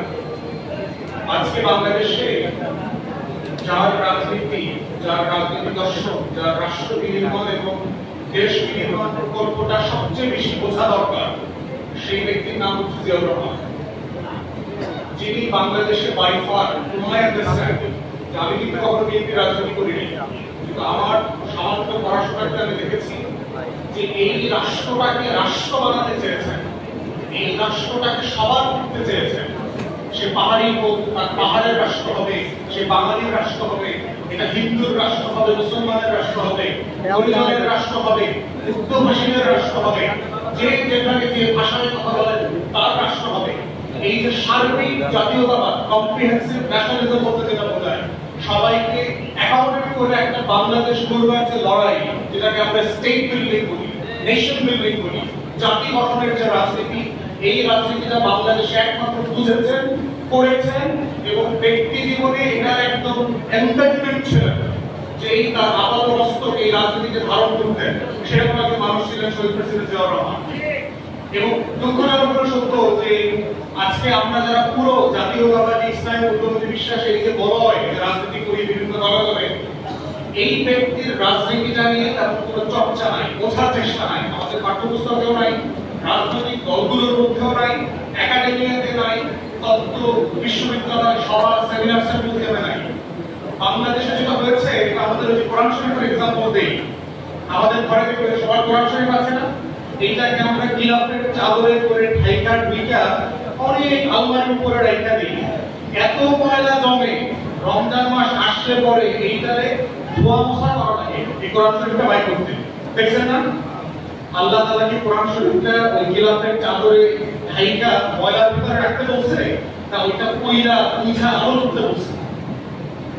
জিয়াউর রহমান হচ্ছে আমাদের এমন একজন নেতা যারে আমরা ব্যানারের ভিতরে ঢুকাই দিছি, ফেস্টুনের ভিতরে ঢুকাই দিছি, মাজারের ভিতরে ঢুকাই দিছি, কমিটি কইরা করে আমরা এখানে ফুল দিতে যাই, কিন্তু ওই কমিটিটা জিয়ার রাজনীতিটা বোঝার চেষ্টা করে না যে কেন এই কমিটির দায়িত্বটাকে শহীদ প্রেসিডেন্টের কোন রাজনীতিটাকে আমার এই 2 বছরের কমিটি ধারণ করবে, আমরা আগামী 2 বছর প্রেসিডেন্ট জিয়ার কোন কোন কর্মসূচিগুলোকে আবার জনগণের কাছে নিয়ে আসবো, মানুষের করে তুলবো। এটাই তো বাংলাদেশ। উনি তো ঢাকাতে বসে ক্ষমতা নিয়ে পলিটিক্স করতে পারতেন, ওনার মুক্তি করে প্যান্ট শার্ট করে জিন্স আর গেঞ্জি করে কোথাও গিয়ে তো মাটি কাটার প্রয়োজন ছিল না। তাহলে উনি কেমন চেয়েছিলেন? উনি ক্ষমতা নিয়ে তো শাসন করেন নাই, উনি তো স্তুতি করতেন না, ওনার কোনো বক্তব্য দেখবেন তেল মারা স্তুতি নাই, স্ট্রেট টু দ্য পয়েন্টে কথা বলতেন। আমার গ্রামকে তৈরি করতে হবে, আমার প্রত্যেকটা গ্রামকে একটা খামার বাড়ি বানাইতে হবে, এখানে মুরগি হবে, এখানে হাঁস হবে, এখানে মাছ চাষ হবে, এখানে গরু ছাগল থাকবে। প্রত্যেকটা পরিবার স্বাবলম্বী হবে। কারণ আমার প্রত্যেকটা পরিবার যখন স্বাবলম্বী হবে, আমার রাষ্ট্র স্বাবলম্বী হবে, আমার অর্থনীতি স্বাবলম্বী হবে। এবং এটা ভেবেছেন বলেই বাংলাদেশের আজকে অর্থনীতিকে যে ভিত্তিতে উন্নয়ন করে দিয়েছেন, এরপরে বাংলাদেশে গত 40-44 বছরে এখন পর্যন্ত অর্থনীতি নতুন কোনো বলার মতো কোনো সেক্টর তৈরি হয়নি, এখন তৈরি হয়নি। আমি সেই কথাগুলো কেন আমরা বলছি? আমরা সারাদিন যদি জিয়াউর রহমানের খালি স্তুতি হয়, তাহলে জিয়াউর রহমানের রাজনীতিটা বলবে। এই জন্য আমি বোধ করছি বাংলাদেশে আজকে 24-এর গণ অভ্যুত্থান পরে যেই মানুষটাকে, যেই রাজনীতিটাকে, যেই রাষ্ট্রপ্রকল্প, যেই জাতিগঠনকে আমাদের সবচেয়ে করে বেশি বোঝা দরকার, বেশি করে প্র্যাকটিস করা দরকার, আমাদের কর্মসূচিতে, আমাদের রাজনৈতিক আন্দোলনের দরকার, সেটা হচ্ছে শহীদ প্রেসিডেন্ট জিয়াউর রহমানের সেই 3.5 বছর গোল্ডেন টাইম ছিল বাংলাদেশের ইতিহাসে। এবং দেখেন, রাষ্ট্র তৈরি হয় শত্রু সাপেক্ষে সবসময়। সেই শত্রু সাপেক্ষে রাষ্ট্রকে স্বনির্ভর করার যে কর্মসূচি, প্রত্যেকটা কর্মসূচিতে শহীদ প্রেসিডেন্ট জিয়াউর রহমান হাত দিয়েছেন।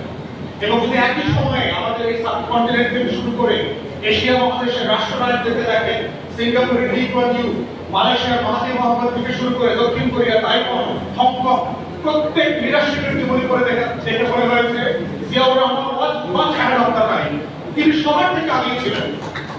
কিন্তু আমাদের বদনসিবটা আল্লাহ তাআলা তাকে আমাদের মাঝে রাখেন নাই। এই জাতির বদনসিব, এই জাতির ভিতরে এত মির্জাফর, এত লেন্দুর্জি, দলের ভিতরগুলোতে, প্রত্যেকটা দলের ভিতরে এত বেশি শত্রুরা আধিপত্যবাদ দিল্লি ঢুকে গেছে যে জিয়াউর রহমানের মতো নেতাদেরকে দেশে বাঁচতে দেওয়া হয় না, তাদেরকে কেন্দ্রে আসতে দেওয়া হয় না।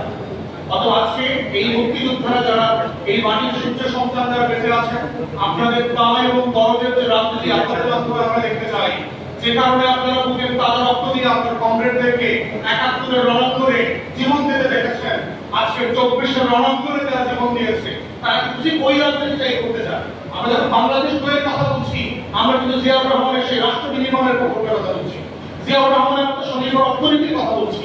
আমরা যখন বায়ুদর্দের নতুন বাংলাদেশের কথা বলছি, আমরা বলছি দিল্লির আধিপত্যকে মুক্ত করে লেনদুক দর্জি মুক্ত, মির্জাফর মুক্ত বাংলাদেশ করতে। ওটাই জিয়াউর রহমানের বাংলাদেশের ঘরে ঘরে দেখবেন মির্জাফর, জগৎ শেখ, অমিতাভ, রায়দুল্লাহ, কৃষ্ণপদ রায় চৌধুরী আর জিয়াউর রহমানকে যারা বুঝবেন না, জিয়াউর রহমানের রাজনীতি যারা করতে পারবেন না, তারা যে নামে আসেন, যে নামে আসেন, যে গণঅভ্যুত্থান বিক্রি করেন, আগামী দিনের বাংলাদেশ আপনারা নেতৃত্ব দিতে পারবেন না।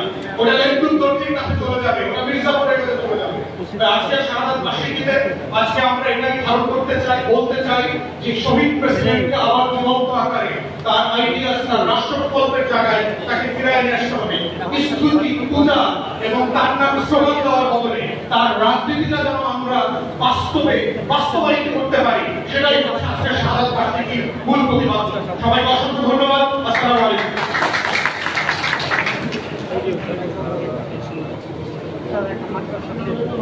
খুব অল্প সময় অত্যন্ত সাবলীল, সুন্দর এবং বাস্তব ভিত্তিক কথা বলার জন্য আমরা আপনাকে অভিনন্দন জানাই। শহীদ রাষ্ট্রপতি জিয়াউর রহমান ছিলেন সততার পরীক্ষায় উত্তীর্ণ একজন মানুষ, যার রাষ্ট্র দর্শন সেদিন সারা বাংলাদেশের মানুষকে আলোচিত করেছিল। ভারতীয় আধিপত্যবাদের বিরুদ্ধে যিনি প্রথম মাথা তুলে দাঁড়িয়েছিলেন, তিনি বাংলাদেশের মহান স্বাধীনতার ঘোষক শহীদ রাষ্ট্রপতি জিয়াউর রহমান বিরুদ্ধে। আজকে সেই ভারতীয় আধিপত্যবাদের দালালেরা বিভিন্ন দলে ঢুকে আবার বাংলাদেশকে ভারতের কলঙ্কার্য পরিণত করার যে ষড়যন্ত্র করছে, সেই ষড়যন্ত্রের বিরুদ্ধে শহীদ জিয়ার আদর্শ উজ্জীবিত হয়ে আগামী দিনে ঐক্যবদ্ধভাবে আমরা বাংলাদেশের মুক্তিযুদ্ধের আকাঙ্ক্ষার বাংলাদেশকে জন্ম দেবই বন্ধুরা, আমরা গণতন্ত্র পুনরুদ্ধার করবো, মানুষের ভোটের অধিকার ফিরিয়ে দিতে বাধ্য করবো। একটি সুষ্ঠু নির্বাচনের মধ্য দিয়ে আবার মুক্ত বাংলাদেশকে আমরা দেখতে চাই। এবার আপনাদের সামনে বক্তব্য রাখছে মুক্তিযোদ্ধা দলের সংগ্রামী সভাপতি, যার অক্লান্ত পরিশ্রমে আমরা বারবার একত্রিত হই। সারা বাংলাদেশ থেকে মুক্তিযোদ্ধারা সেই দিকটা আগে দেখলেন, সেই কর্মসূচি আমার মুক্তিযোদ্ধারা অত্যন্ত ঐক্যবদ্ধ, বয়সের ভারপ্রাপ্ত হলেও এখনো প্রত্যেকটা মুক্তিযোদ্ধা দেশপ্রেমের পরীক্ষায় উত্তীর্ণ। আগামী দিনে যে কোনো লড়াই সংগ্রামে আমরা সবাই সাথে নিয়ে বিজয়ী হব এই আশাবাদ ব্যক্ত করে এবার আপনাদের সাথে বক্তব্য রাখেন আজকে সভাপতি জনাব ইশতিয়াক আলী জুলফার। সবার পরে আমরা ছোট আমার একটা মিছিল করবো, আবহাওয়া যেহেতু বইনি তাই মিছিলটার সময়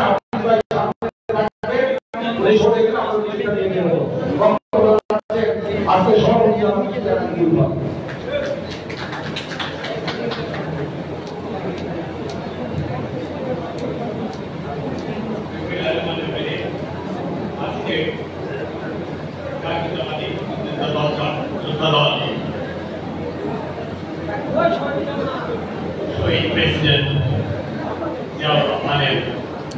মোবাইল কিছু করেন না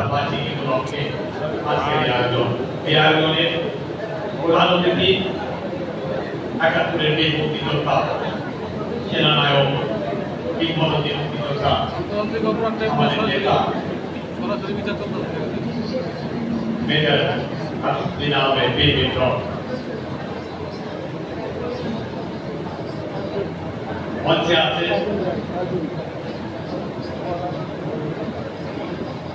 বেগম খালেদা জিয়ার অ্যাডভাইজার মুক্তিযোদ্ধা জনাব আব্দুল সালাম, মঞ্চে আছে আমাদের প্রাণপ্রিয় শুভক্তা যাকে ছাড়া আমরা মুক্তিযুদ্ধের প্রোগ্রাম আমরা করি না, যারা মঞ্চে এবং অন্যান্য নেতৃবৃন্দ সুন্দর বক্তব্য দিয়ে গেলেন ওয়াজ ভাই কথা বলি জিয়াউর সাহেবের সম্বন্ধে কথা বলার পর আর কিছু তার সম্বন্ধে বলার থাকে না। যে ওয়াজ ভাই সামনে এই দুর্যোগপূর্ণ আবহাওয়ায় দূর দূরান্ত থেকে আমার মুক্তিযোদ্ধা ভাইরা এখানে এসে হাজির হয়েছেন। 54 বছর আগে আমরা যুদ্ধ করেছিলাম, তখন আমাদের যুদ্ধে যাওয়ার ছিল সময়, উপযুক্ত সময়। ডাকে ছিল আমার সেই ডাকে সাড়া দিয়েছিলাম, মনে করেছিলাম সুন্দর দেশ পাবো, কিন্তু বলতে 3টা বছর ছাড়া কেউ আমাদের 3 বছর ছাড়া আমরা কিছুই পাই নাই, দেশ পাই নাই, আমরা তো কিছুই চাইও নাই। আমাদের সবাইকে এই হাত থেকে রাখার জন্য ধন্যবাদ। আমাদের থেকে অভিনন্দন। জিয়াউর রহমান সাহেব একটা গণধর্মা পুরুষ ছিলেন। উনি যদি স্বাধীনতার ঘোষণাটা না দিতেন, আমি জানি না বাংলাদেশ কোন পথে যেত। আমরা কি এখন এই স্বাধীনতা পেয়েছি আমরা এইভাবে পেতাম কিনা, কিন্তু উনি তারপরে যতভাবে বেঁচেছিলেন উনি ত্যাগ করে বলেননি। অন্যায় ভাবে শফিউল্লাহকে আর্মি করা হলো ওনার জুনিয়র, উনি কিন্তু কিচ্ছু বলেন না, উনি মেনে নিয়েছেন। উনারা কাজ করছিলেন, একবার 71-এ সাড়া দিয়েছেন, উনি স্বাধীনতা ঘোষণা করেছেন। আবার 7ই নভেম্বরে যখন এই জাতি দরকার পড়লো আরেকবার নেতৃত্ব দেওয়ার, ঠিক উনি আবার নেতৃত্ব দিলেন। 71-এ যখন 27শে মার্চ আমরা ওনার গলাটা শুনলাম, এই 25শে মার্চের হত্যার পর আমরা জানি ধ্রুব তারাকে লাড় করে গেছে, ঠিকানা পেলাম মুক্তিযুদ্ধে যাওয়ার। আমরা সবাই আমাদের ঘর বাড়ি, বাপ মা, ভাই বোন, আদরের বিছনা, আদরের বালিশ, এই সব ছেড়ে আমরা মুক্তিযুদ্ধে চলে গেলাম।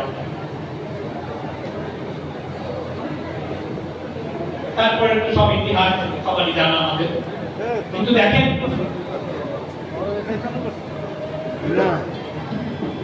3-4 বছর শেখ মুজিব এই দেশটা আমরা দিয়ে দিয়েছিলাম পরিচালনা করবার জন্য। এই বছরের মধ্যে উনি এটা এক দল, এক নায়ক, এক দেশ এবং বাংলাদেশের দিকে নিয়ে গেছেন। আবার তার কন্যা হাসিনা 21 বছর তারা ক্ষমতায় ছিল না, তারপরেও এই আমাদের জিয়াউর রহমানের দয়ায়, তার মহত্বের কারণে তাকে ফেরত আসতে দেওয়া হলো এবং তার 17 দিনের মাথায় উনি প্রাণ হারালেন। ক্ষমতায় আসলো, আসার পর আমরা কি দেখলাম? বন্ধুরা, সবাই বিএনপি কে দোষারোপ করে, বিএনপির লোকেরা খারাপ, বিএনপি এটা করে, বিএনপি সেটা করে। 16 বছর বিএনপি মানুষরা, বিএনপির লোকেরা, বিএনপির কর্মীরা তাদের বাসায় থাকতে পারেনি, তাদের গ্রামে থাকতে পারে নাই। তারা ঘরে তুলে ঘুরে বেরিয়েছে, তারা ঢাকা শহরে রিক্সা চালিয়েছে, অটো রিক্সা চালিয়েছে। তারা পড়াশোনা করতে পারে নাই, তারা ব্যবসা করতে পারে নাই, তারা বিয়ে শাদী করতে পারে নাই। 20টা বছর তাদের জীবন চলে গেছে।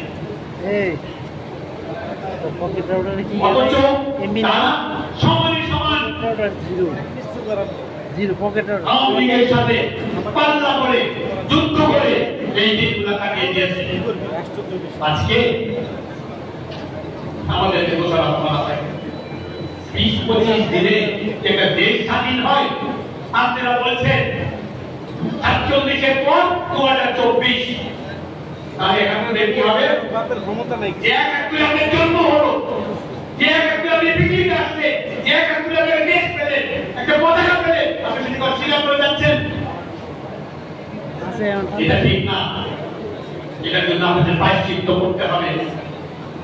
আমাদের কাছে বন্ধু রেখে আপনারা কোটা বিরোধী আন্দোলন করলেন। আমার সামনে আজকে সমাজে মুক্তিযোদ্ধা আছে, বাইরেও মুক্তিযোদ্ধা আছে। এই কোটা কয় পার্সেন্ট আপনারা পেয়েছেন? কি আপনাদের ছেলেরা ইউনিভার্সিটিতে, এই ইঞ্জিনিয়ারিং ইউনিভার্সিটিতে ডাক্তারি পড়তে কেন ভর্তি করতে পেরেছে? আমাদের ছেলেদের এই কোটা করা হলো আওয়ামী লীগ এবং আপনারা ভাগাভাগি করে এটা নিয়ে দিল।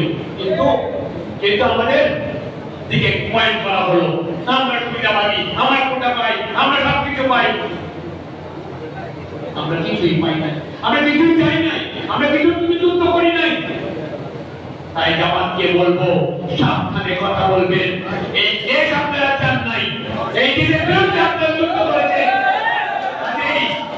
আমরা করতে মানুষ, আমরা সবাই জানি এই জাতির আপনারা রাজনীতি করতে পারছেন, এটা আমাদের দয়ায় মনে রাখবেন।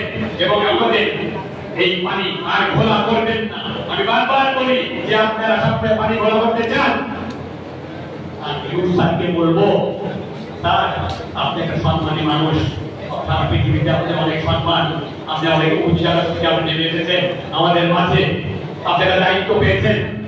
দায়িত্বটা কিসের? একটা নির্বাচন দেওয়া। নির্বাচন দিতে হলে ইলেকশন কমিশনকে সংস্কার করতে হবে। তারপরে যারা নির্বাচিত হয়ে মানুষের ভোটের মাধ্যমে আসবে তারা সংস্কার করবে। আপনি নিজেকে এই এনসিপি গার্জিয়ান হয়ে নিজেকে আপনি কন্ট্রোভার্সিয়াল জায়গায় দিয়ে গেছেন। স্যার আপনাকে অনুরোধ করবো, যত তাড়াতাড়ি পারেন আপনি একটা নির্বাচনের রোডম্যাপ দেন, তারিখ দেন, দেশ সেই দিকে যাক, আমরা সেই নির্বাচনে অংশগ্রহণ করব। এবং যে এই ইলেকশনে, এই নির্বাচনে জিতে আসবে, সে দেশ পরিচালনা করবে। সে এইসব হত্যা, ৭১-এর হত্যা, ২০২৪-এর হত্যা, এই সব কিছু বিচার করবে। এবং এটাকে মুক্তিযুদ্ধ বলবেন না, দেশের স্বাধীনতা বলবেন না। ২৪টি স্বৈরাচার মুক্তি, স্বৈরাচার মুক্তির বছর, এটা মুক্তিযুদ্ধ, এটা স্বাধীনতা যুদ্ধ না। কাজে এটা স্মরণ করে, স্মরণ রেখে আমরা ইনশাআল্লাহ সামনের দিনে ক্ষমতায় এসে আমরা সব কিছু ঠিক করবো। একটা কথা না বললেই না, আমাদের সবচেয়ে বড় প্রবলেম, আমাদের সবচেয়ে বড় শত্রু যারা কোনো সময় চায় না, কোনো সময় চায়নি যে একটা শান্তিপূর্ণ ভাবে একটা দেশ হোক, একটা দেশ বাঁচুক, একটা দেশ গড়ে উঠুক। স্বাধীনতা যুদ্ধে তারা আমাদেরকে সাহায্য করেছে, ভারত সাহায্য করেছে পাকিস্তান ভাঙবার জন্য। সবসময় মনে রাখবেন যে ভারত আমাদের ভালো এখন চায় না, পরবর্তীতেও চাইবে না। কাজে আমাদের সবসময় খেয়াল রাখতে হবে, আমাদের স্বাধীনতা সার্বভৌমত্বটাকে আমাদের আঁকড়ে ধরে থাকতে হবে। এবং আমরা মুক্তিযোদ্ধা যারা ৭১ যুদ্ধ করেছিলাম, আমরা জানি এই জিনিসটা আমরা অনুভব করি। আমাদের আমাদের বয়সে থাকি আছে, আমাদের প্রজন্ম আছে, তাদের পাশে আমরা দাঁড়াবো। কিন্তু ভারতকে আমরা রকে কোন সময় তাদের এই পরিচয় না করে তারা এখন ক্রিকেট থেকে এসে মোদি গতকালকে না পড়ছে মুখ চালিয়ে গেছে। আমরা তো ভয় পেয়ে গেলাম তার জন্য, আমরা দেখছি চলে যাবো। হ্যাঁ, ও না সেই ভয় সেই ফ্রেন্ডে আমরা কিন্তু একটু ভয় পাই না। আমরা যদি এই যদি তারা আসে, যদি চেষ্টা করে, আমি আগেও বলেছি ফিদেল কাস্ত্রোকে আমেরিকা যখন ওদের জাহাজ পাঠিয়ে দিয়েছিল তখন ফিদেল কাস্ত্রোকে জিজ্ঞাসা করেছিল আমেরিকা তো আসছে, আপনি কি করবেন? যুদ্ধ করবেন? বলে হ্যাঁ যুদ্ধ করবো। কতদিন করবেন? তিনি বলেছিলেন 50 বছর আর 1 ঘন্টা। 1 ঘন্টা লাগবে আমেরিকার কিউবাকে নিয়ে নিতে, তারপরে যুদ্ধটা করবে 50 বছর। ঠিক সেই রকম বলছি বাংলাদেশের দিয়ে কোনো কিছু চিন্তা করবেন না। এই ভারত আমরা 50 বছর যুদ্ধ করবো, ভারতকে টুকরো টুকরো করে খেয়ে দেবো ইনশাআল্লাহ। আজকে আমরা এখন আমাদের বক্তব্য শুনবো থেকে। আপনাদের সবাইকে অনেক ধন্যবাদ জানিয়ে আমার খুব খারাপ দেব আপনারা এত কষ্ট করে আপনারা এসেছেন, আপনাদের অনেক ধন্যবাদ। আর প্রজন্মকে বলবো তোমরা প্রস্তুত হও সামনের দিনে দেশকে বাঁচিয়ে রাখার জন্য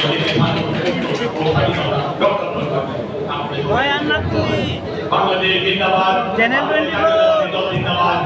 আর না তুলে উপরে শহীদ জিয়া অমর হোক, বেগম খালেদা জিন্দাবাদ। আমাদের ভবিষ্যতের নেতা তারেক রহমান, আর দিনের বেশি তারেক রহমান জিন্দাবাদ। খোলা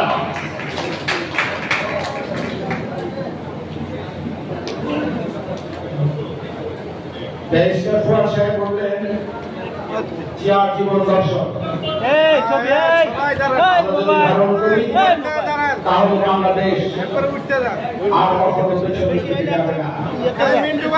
শহীদ জিয়াকে আমরা সবাই জানি একজন সৎ মানুষ, দূরদৃষ্টি সম্পন্ন একজন দেশপ্রেমিক মানুষ, অসীম সাহসী মানুষ এবং প্রিসাইজ একজন মানুষ ছিলেন। আজকে আমাদের যে প্রধান অতিথি সেদিন যশোর ক্যান্টনমেন্ট থেকে নিজের উদ্যোগে বিদ্রোহ ঘোষণা করে শহীদ জিয়ার নেতৃত্বে মুক্তিযুদ্ধে সশস্ত্র অংশগ্রহণ করেছিলেন।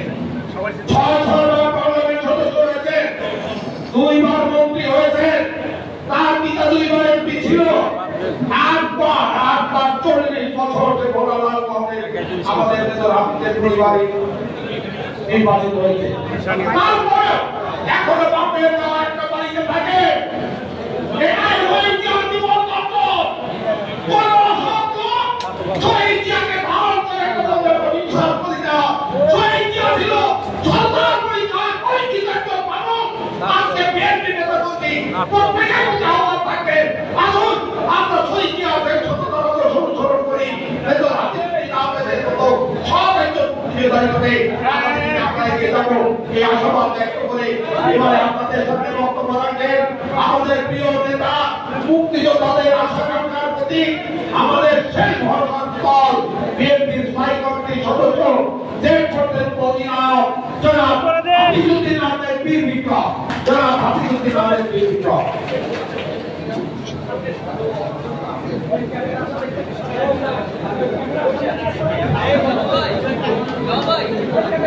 এই সামনে গেলে বসাই দিব।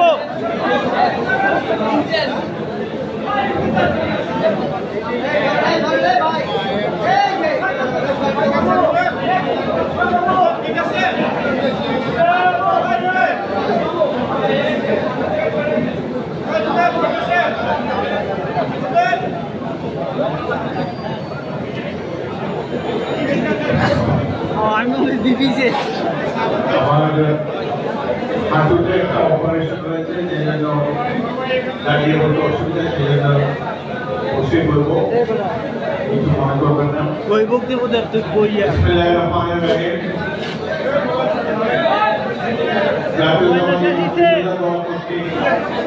শহীদ জিয়ার স্মৃতিচারণ অনুষ্ঠানের সম্মানিত সভাপতি, ভাই এটা বড় শট নিতে দেন। মুক্তিযোদ্ধা দলের সভাপতি, বীর মুক্তিযোদ্ধা ইশতিয়াক আলী জুলফর,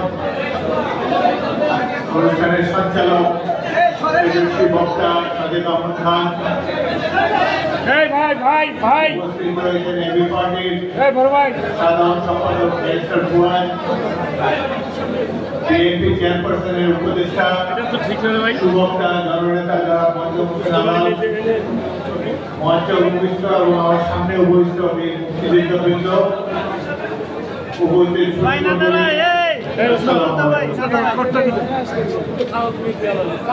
এখানে উপস্থিত রয়েছেন ইশতিয়াক আলী জুলফরের সহধর্মিণী, ভাবিত সালাম জানাচ্ছি। প্রিয় মুক্তিযোদ্ধা ভাইরা, আপনাদের মাঝে মাঝে মাঝে উপস্থিত হয়ে যেটুকু সময় কাটায় এই আনন্দময় পরিবেশ আমাকে অনেক উজ্জীবিত করে। বাকি ঘর থেকে বের হয়ে যখনই বিভিন্ন সংগঠন বা গোষ্ঠীর সাথে মত বিনিময় করি, কেবলমাত্র 2 নম্বর লোকের দেখা পাই। খাঁটি লোক রাজনীতির অঙ্গনেও যেমন কমে গিয়েছে, বাইরেও সামাজিক সংগঠনগুলোর মধ্যেও সব লোকের দেখা পাই। 1971 সালে বোধহয় চিন্তা করেন 74 বছর আগে আপনারা কেমন ছিলেন, বয়স কত ছিল আপনাদের, কত দুঃসাহসী তরুণ ছিলেন আপনারা, ঘর বাড়ি ছেড়ে বাবা মাকে না জানিয়ে দেশের মুক্তি বাহিনীতে যোগ দিয়েছেন। অদ্ভুত এক সময় ছিল। 1971 বাঙালি তো পরম গর্ব 1971 মহান মুক্তিযুদ্ধ, একটি জাতি যুদ্ধ করেছে। এটা কোনো রাজনৈতিক দলের যুদ্ধ ছিল না, কোন গোষ্ঠীর যুদ্ধ ছিল না, বাঙালি আপর বাঙালিদের একটি যুদ্ধ ছিল। বাঙালিদেরকে সামরিক বাহিনীতে তুচ্ছ তাচ্ছিল্য করা হতো, এরা মাসলি খায়, নন মার্শাল রেস, এরা কি যুদ্ধ করবে।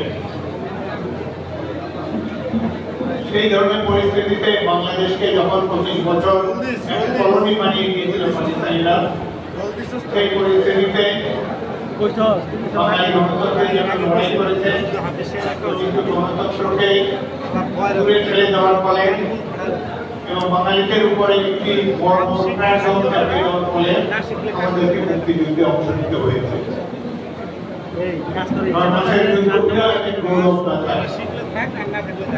কিন্তু এখন এত বছর পর মনে হয় যে বাঙালিরা আমাদের সাহসীদেরকে স্থান দিতে পারে না। যারা জীবন বিপন্ন করে যুদ্ধ করে রণাঙ্গনে কিংবা কোনো রাজনৈতিক সংগ্রামে, রাজপথে, যেখানেই হোক, বিজয় অর্জনের পর বিজয়টিকে দখল করে নেয় একদল মধ্যপ্রাস লোক, যারা এই সংগ্রামের আশেপাশে কখনোই ছিল না। জাতি তাদেরকে চিনি, যারা জীবন উৎসর্গ করেছে, জীবন বিপন্ন করেছে, তাদের খোঁজ খবর নেওয়ার কোনো সময় নেই। সাম্প্রতিককালের একটা উদাহরণ দিই। 2-3 দিন আগে আমি টেলিভিশনে দেখলাম রংপুরের বিখ্যাত শহীদ আবু সাইদ, যাকে নিয়ে জাতি যুগ যুগ ধরে গর্ব করবে, বুক চিতিয়ে পেশিবাদের বন্দুকের সামনে তিনি দাঁড়িয়েছিলেন, প্রতিবাদ জানিয়েছিলেন, জীবন উৎসর্গ করেছেন। এখন ধীরে ধীরে মানুষ তাকে ভুলে গিয়েছে। আবু সাইদের পিতা বলেছেন, আমার এখানে প্রথম অনেকে আসতো, টেলিফোন করে খোঁজ খবর নিত, এখন আর ফোন করেও কাউকে, আমাদের ফোনও কেউ ধরে না, কেউ খোঁজ খবর নেই। আবু সাইদের যদি এই অবস্থা হয়, বাকিদের কি অবস্থা কল্পনা করে দেখেন। কয়েকদিন আগে দেখলাম 4 জন আহত ছাত্র জুলাই অভ্যুত্থানে যারা আহত হয়েছে বন্দুকের গুলিতে, তারা আত্মহত্যার প্রচেষ্টা নিয়েছে। কিভাবে তারা জীবনের প্রতি বিতশ্রন্ত হয়ে আত্মহত্যা করতে গিয়েছিল, কারণ সামান্য চিকিৎসাটা তারা পায়। যাদেরকে এক শিক্ষার বিনিময়ে কত রং বেরঙের লোক আজকে উপদেষ্টা এসে গিয়েছে, কোনোদিন কিছু করে নেই বাংলাদেশের জন্য, কোনো আত্মত্যাগ নেই। 16 জনের মধ্যে মাত্র একজন মুক্তিযোদ্ধা ভারতে আছে, বাকিরা মুক্তিযুদ্ধে ছিল না, স্বৈরাচারের বিরুদ্ধে যত লড়াই আন্দোলন হয়েছে কোনটা দেখছে, এরা কেবল নিজেদের ভাগ্য করেছে। হয়তো নিজেরা পড়ালেখা করে মানুষ হয়েছে, ব্যবসা করে সাফল্য অর্জন করেছে, চাকরি বাকরি করেছে, বিদেশে গিয়ে পিএইচডি ডিগ্রি নিয়েছে, যা কিছু করেছে নিজের জন্য কিংবা পরিবারের জন্য। এই দুটি বাঙালিদের জন্য কিছু করেছে, এই সমাজের জন্য কখনো কোনো আত্মত্যাগ করেছে, এরকম কাউকে তো আমি দেখতে পাচ্ছি না। কিন্তু এরা কিভাবে এখানে রাজনৈতিক দলগুলোর যেমন দুর্বৃত্তায়ন হয়েছে, রাষ্ট্রযন্ত্রের তেমন দুর্বৃত্তায়ন হয়েছে। এ সময় আমাদের ভবিষ্যৎ কি? মাঝে মাঝে আশাহত হই, আবার বুক ভরা আশা নিয়ে আমার সামনে চলার প্রেরণা পাই যখন থেকে একজন মেজর জিয়াউর রহমান এই দেশের স্বাধীনতা ঘোষণা দিয়েছিলেন। যখন থেকে একজন জিয়াউর রহমান বাংলাদেশের 4 বছর রাষ্ট্র শাসন করার পর মৃত্যুর পর দেখা যায় তার একটা বাড়ি নেই, ব্যাংকে কোনো টাকা নেই, তার 4টি ভাই ছিল, কারণ আমরা জানি না। সুতরাং এই ধরনের একজন ব্যক্তি পারে বাংলাদেশকে এই অন্ধকারের আবর্ত থেকে ঠেলে আলোর পথে নিয়ে যেতে। 71-এ আমরা সবাই তরুণ ছিলাম, স্বপ্ন দেখেছি। সেই স্বপ্ন ছিল একটি গণতান্ত্রিক বাংলাদেশের, সেই স্বপ্ন ছিল এমন একটি দেশ যেখানে বৈষম্য থাকবে না, আমরা ভাই ভাই হয়ে একে অন্যের সাথে বন্ধুত্বপূর্ণ সম্পর্ক নিয়ে ধর্ম নির্বিশেষে একটি সুন্দর বাংলাদেশে বসবাস করতে চাই। কিন্তু সেই বাংলাদেশ কেন পেলাম না আজকে 54 বছর পর? তার কারণ হলো যারা রাষ্ট্রযন্ত্রে নেতৃত্বে গিয়েছেন তারা কেবল নিজের ভাগ্য করেছেন, নিজ পরিবারের ভাগ্য করেছেন, বাংলাদেশের জনগণের কথা চিন্তা করার সময় তারা পাননি। শেখ মুজিবুর রহমানের মতো এত বড় নেতা বলেছেন যে আমি পেয়েছি চোরের খনি, যেদিকে তাকাই শুধু চোর। এই চোরদেরকে নিয়ন্ত্রণ করার জন্য জিজ্ঞেস করতে পারেন নাই। সদন প্রীতিও তাকে গ্রাস করেছিল, কয়েকজন আত্মীয় স্বজন তার পুত্র। বলতে কষ্ট লাগে, সে সময় আমি ফুটবল খেলতাম, পাকিস্তান জাতীয় দলের একমাত্র বাঙালি খেলোয়াড় ছিলাম। শেষ ম্যাচ যেটি অবিভক্ত পাকিস্তান খেলে ইরানের মাঠে, আমি সেই দলের অধিনায়ক ছিলাম। 3 জন বাঙালি ছিলাম আমার এই দলে। মুক্তিযুদ্ধ, এরপরে মুক্তিযুদ্ধ শুরু হলো, যেভাবে হোক একজন সমাজ মুক্তিযুদ্ধের রূপে দেশমাতৃকাকে মুক্ত করার জন্য সংগ্রাম করেছি। দেশ স্বাধীন হলো, আমরা যে যার ক্যান্টনমেন্টে ফিরে গেলাম, যে যার পেশায় ফিরে গেলাম। ঢাকা ফুটবল লিগ আমার শুরু হলো, আমিও ফুটবল খেলাতে ফিরে গেলাম। প্রথম 2 ম্যাচে 7টা গোল দিলাম, একটা ডাবল হ্যাট্রিক আর একটা গোল। তারপরে বাংলাদেশ জাতীয় দল গঠন করা হলো, ক্যাপ্টেন আবুজুদ্দিন নাই। কি আমার অপরাধ? একটা হলো এই টিমটা বানিয়েছেন প্রধানমন্ত্রীর পুত্র শেখ কামাল। এই ফুটবল ফেডারেশন কেউ না, ফুটবলের কোনো কিছু না, কিন্তু ওই যে রাষ্ট্রীয় ক্ষমতাকে যত যেভাবে পারে উপভোগ করার জন্য তারা একটা বাংলাদেশ দল গঠন করে বাংলাদেশে পাঠালেন। সেখানে 3 ম্যাচে 7 গোল দেওয়া, পাকিস্তানের দলের সাবেক অধিনায়কের স্থান। এরপর এই যে মুক্তিযোদ্ধারা যারা অস্ত্র জমা দিয়ে যাদেরকে বাড়িতে পাঠিয়ে দেওয়া হলো, এদেরকে যদি সেদিন দেশ গঠনের কাজে লাগাতো, এরা এমন একটা উদাহরণ সৃষ্টি করতে পারতেন, বাংলাদেশে একটা নতুন ধরনের রাষ্ট্র হতে পারত। কিন্তু ব্যাপক দলীয়করণের ফলে, অতি অল্প সময়ের মধ্যে একটি একদলীয় রাষ্ট্র গঠন করার ফলে বাংলাদেশে গণতন্ত্রের কবর রচনা করা হলো। অথচ এই গণতন্ত্র প্রতিষ্ঠার জন্য আমরা যুদ্ধ করেছিলাম। 71-এর কথা মনে হলে অনেক দুঃখ। 71-এ প্রধানত গ্রামগঞ্জের লড়াকু তরুণরাই এই মুক্তি বাহিনীর সদস্য ছিল। যদি 25শে মার্চে ভয়াবহ ক্র্যাকডাউনের পর ইস্ট বেঙ্গল রেজিমেন্টের 5টি ব্যাটালিয়ন 5টি ক্যান্টনমেন্টে যদি বিদ্রোহ না করত, মেজর জিয়াউর রহমান যদি স্বাধীনতার ঘোষণা না দিতেন, তাহলে আর এই মুক্তিযুদ্ধ হতো না। মুক্তিযুদ্ধ না হলে বাংলাদেশও হতো না, আজ ওই দেশ পাকিস্তান থাকতো। এটাই হলো বাস্তব। রাজনীতিবিদরা এটা মনেও না, স্বীকারও করে না। 71-এর 30শে মার্চ যশোর ক্যান্টনমেন্টে বিদ্রোহ হয়ে 8 ঘন্টা যুদ্ধের পর ক্যান্টনমেন্টের বাইরে এখানে এসে দেখি একটা গ্রামে প্রবেশ করলাম খিদিরদিয়া তাদের লোকেশন দেখি হাজার হাজার ছাত্র দাঁত পন্থা কুড়াল নিয়ে দাঁড়িয়ে আছে। আমাকে বলে ক্যাপ্টেন সাহেব অস্ত্র দেয়, যুদ্ধ করবে। তাদের উন্মাদনা দেশের জন্য জীবন উৎসর্গ করবে। আমি তো এইরকম বাংলাদেশ দেখিনি। বিশ্ববিদ্যালয়ে পড়াশোনা করেছি, তারপর সামরিক বাহিনী জীবনে প্রবেশ করেছি। বাঙালিদের মধ্যে যে এত লড়াকু তৈরি সৈনিক জীবন উৎসর্গ করার জন্য সদা প্রস্তুত, একটি আধুনিক পাকিস্তানি বাহিনীর বিরুদ্ধে খালি হাতে তারা যুদ্ধ করতে চায়। এই যে দুঃসাহসী বাঙালিদেরকে দেখেছি, এটাই আমাদের জীবনের সবচেয়ে বড় গৌরব। এবং এরা ছিল, এর মধ্যে অনেকে আপনারা আমার সামনে বসে আছেন, যাদের রাষ্ট্র হয়তো স্বীকৃতি দেয়নি, সামাজিক স্বীকৃতি মেনে নেই, কেবলমাত্র আমরা নিজেদের মনে আত্মতুষ্টি আছে। এই দেশের স্বাধীনতার যুদ্ধে আমরা অংশগ্রহণ করেছিলাম। জিয়াউর রহমানের স্মৃতিচারণ করতে গেলে অনেক কথা মনে হয়।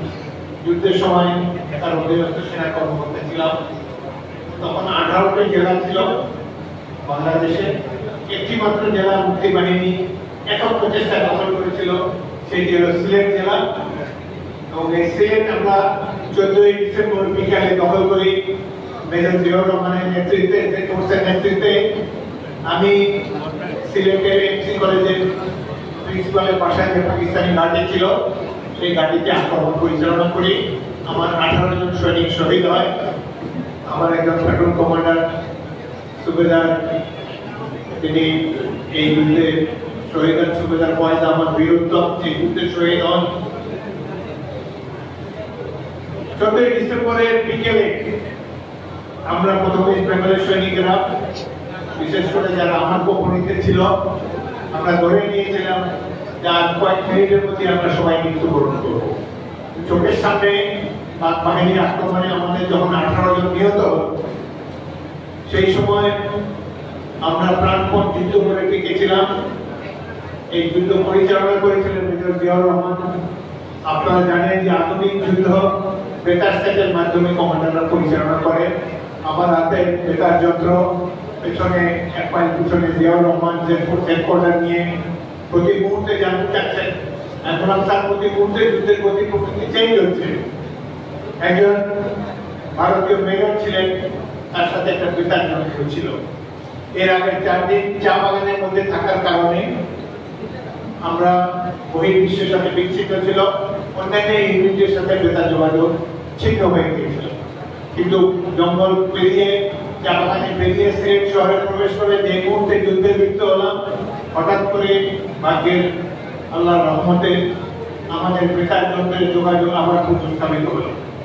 ভারতীয় মেজর আমাকে বললেন যে সামনে এমসি কলেজের প্রিন্সিপালের বাসা থেকে যে বঙ্গগুলো থেকে আমাদের উপর আক্রমণ পরিচালনা করা হচ্ছে, সেখানে কামানের গোলা ফেলবেন কিনা। আমি বললাম আমরা হাতাহাতি যুদ্ধে লিপ্ত, ইতিমধ্যে আমার 18 জন শহীদ হয়েছে, আমরা আমাদের গোলা ফেলে আমরাই আহত হব, তার চাইতে একটা বিমান আক্রমণ আনা যায় কিনা। আমার অনুরোধে 8 ঘন্টা পরে 2টি ভারতীয় বিমান এসে আমাদের সামনে সকাল থেকে যাদের সাথে যুদ্ধ হচ্ছে, এমসি কলেজের প্রিন্সিপালের বাসভবনে অবস্থিত পাক বাহিনীর বাংকারগুলোর উপরে বহু রকেট নিক্ষেপ করে এগুলোকে ধূলিসাৎ করে দিল। এবং এই বিমান আক্রমণে এবং আমাদের সাথে সারাদিন ব্যাপী যুদ্ধের পর পাক বাহিনী অনুভব করেছে যে বাঙালি বীরের জাতি আজকে তারা বিজয়ী হবে না। সুতরাং 14ই ডিসেম্বর বিকালে তারা সাদা পতাকা উড়িয়ে আত্মসমর্পণ পুরা অভিপ্রায় ব্যক্ত করল। এইভাবে মার্চ মাসে আমরা যে যুদ্ধ শুরু করেছিলাম, 14ই ডিসেম্বর তারিখে সিলেটে আমাদের এই যুদ্ধের একটা সফল পরিসমাপ্তি আমরা দেখতে পেয়েছি। এই যুদ্ধের 6 মাস মেজর জিয়াউর রহমানকে অত্যন্ত কাজের থেকে দেখেছি। জুন মাসে ফেসবুক ভর্তি হয়েছিল ইস্ট বেঙ্গল রেজিমেন্টের প্রথম, তৃতীয় এবং 5ম ব্যাটালিয়ন নিয়ে। তিনি ছিলেন একজন প্রকৃত কমান্ডার। একজন সৈনিকের যেসব গুণাবলী থাকা উচিত সবকিছুই তার মধ্যে ছিল। একজন মুক্তিযোদ্ধার স্বরূপ বুঝতে গেলে যেই মুক্তিযোদ্ধার প্রতিকৃতি আমাদের চোখের সামনে ভেসে ওঠে, সেটি হলো জিয়াউর রহমানের ছবি, জিয়াউর রহমানের প্রতিকৃতি। 3 বছর রাষ্ট্র ক্ষমতায় থাকার পর যার কোনো ব্যাংক ছিল না, যার একটা বাড়ি ছিল না, যে পুরনো কাপড় সেলাই করে পড়তেন, যার জীবনে বিলাসিতা কখনো তাকে স্পর্শ করতে পারতেন, এরাই তো প্রকৃত মুক্তিযোদ্ধা। কিন্তু বাংলাদেশে পরবর্তীকালে যারা রাষ্ট্র শাসন করেছেন তারা জিয়াউর রহমানের সেই সততা দেশপ্রেমকে অনুসরণ করতে ব্যর্থ হয়েছে, এটি আমাদেরকে বলতেই হবে। জিয়াউর রহমান বাংলাদেশে জাতীয়তাবাদ এই ধারণা প্রচলন করেছেন ভারতীয় আধিপত্যবাদ থেকে দেশটাকে মুক্ত করার জন্য। স্বাধীনতা যুদ্ধের সময় প্রতিবেশী রাষ্ট্র ভারত আমাদেরকে সাহায্য সহযোগিতা করেছে। তখন ভেবেছিলাম তারা বোধহয় মানবতাবাদে উদ্বুদ্ধ হয়ে আমাদেরকে সাহায্য সহযোগিতা করেছে। আজ এত বছর পর মনে হচ্ছে তারা তাদের দেশের স্বার্থ উদ্ধারের জন্য সেই সময় আমাদেরকে সাহায্য সহযোগিতা করেছে, তাদের রাষ্ট্রীয় লক্ষ্য পূরণের জন্য আমাদেরকে সাহায্য করেছে। এবং মুক্তিযুদ্ধের অবহিত পর থেকে তারা পদে পদে চেষ্টা করছে সে ৭১-এর যে সাহিত্য সহযোগিতা করছে তার প্রতি তুলে দেওয়ার জন্য। গত বিশেষ করে মাফিয়ার শেখ হাসিনার শাসনামলে এই দেশটি পরিণত হয়েছে ভারতের একটি অনাথ রাজ্যে পরিণত হয়েছে। আমি এই দেশের সাহসিক ছাত্রদেরকে এবং সাধারণ নাগরিকদেরকে অভিনন্দন জানাই। জীবনের বিনিময় ১,৫০০ ছাত্র যুবক সাধারণ মানুষের জীবনের আত্মত্যাগের বিনিময়ে আমরা আবার মুক্ত হয়েছি, আবার ৭১-এর স্বাধীনতাকে মর্তবহ করার জন্য একটি পরিবেশে আমরা নিয়ে ফেলেছি। এই যুদ্ধে দেশের প্রতিটি মানুষ অংশগ্রহণ করেছে। একটি নবগঠিত রাজনৈতিক দল বলার চেষ্টা করে তারা এই দেশকে আবার নতুন করে স্বাধীন করেছে। আবার একটি রাজনৈতিক দল ৭১-এ যারা স্বাধীনতার বিরোধিতা করেছে তারা বলতে চায় যে ৭১-এ আমরা নাকি ভুল করেছিলাম, আমরা মুক্তিযোদ্ধারা ভুল করেছিলাম ৭১-এ। এই ধরনের প্রশ্নের মুখোমুখি হতে হবে কখনো চিন্তা করিনি। এই নির্বিঘ্নে বাঙালি ৭১ সালে যুদ্ধ করেছে, যারা যুদ্ধের মাঠে ছিল তারা তো সেটি অবলম্বন করেনি, বুঝতেও পারেনি, তাই আজকে এই ধরনের কথা বলছে।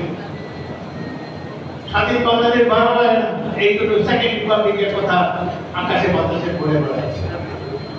৭২-এর যে সংবিধান থেকে ছুড়ে ফেলার কথা বলেছে, সংবিধান তো যে কোনো মানুষ পরিবর্তন, যে কোনো নির্বাচিত সরকার পরিবর্তন করতে পারে।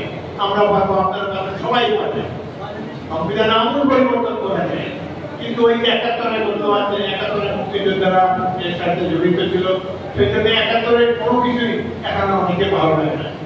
কিন্তু আমরা তো এখনো জীবিত আছি। জিয়াউর রহমানের আদর্শ জীবিত থাকবে যতদিন বাংলাদেশ থাকবে।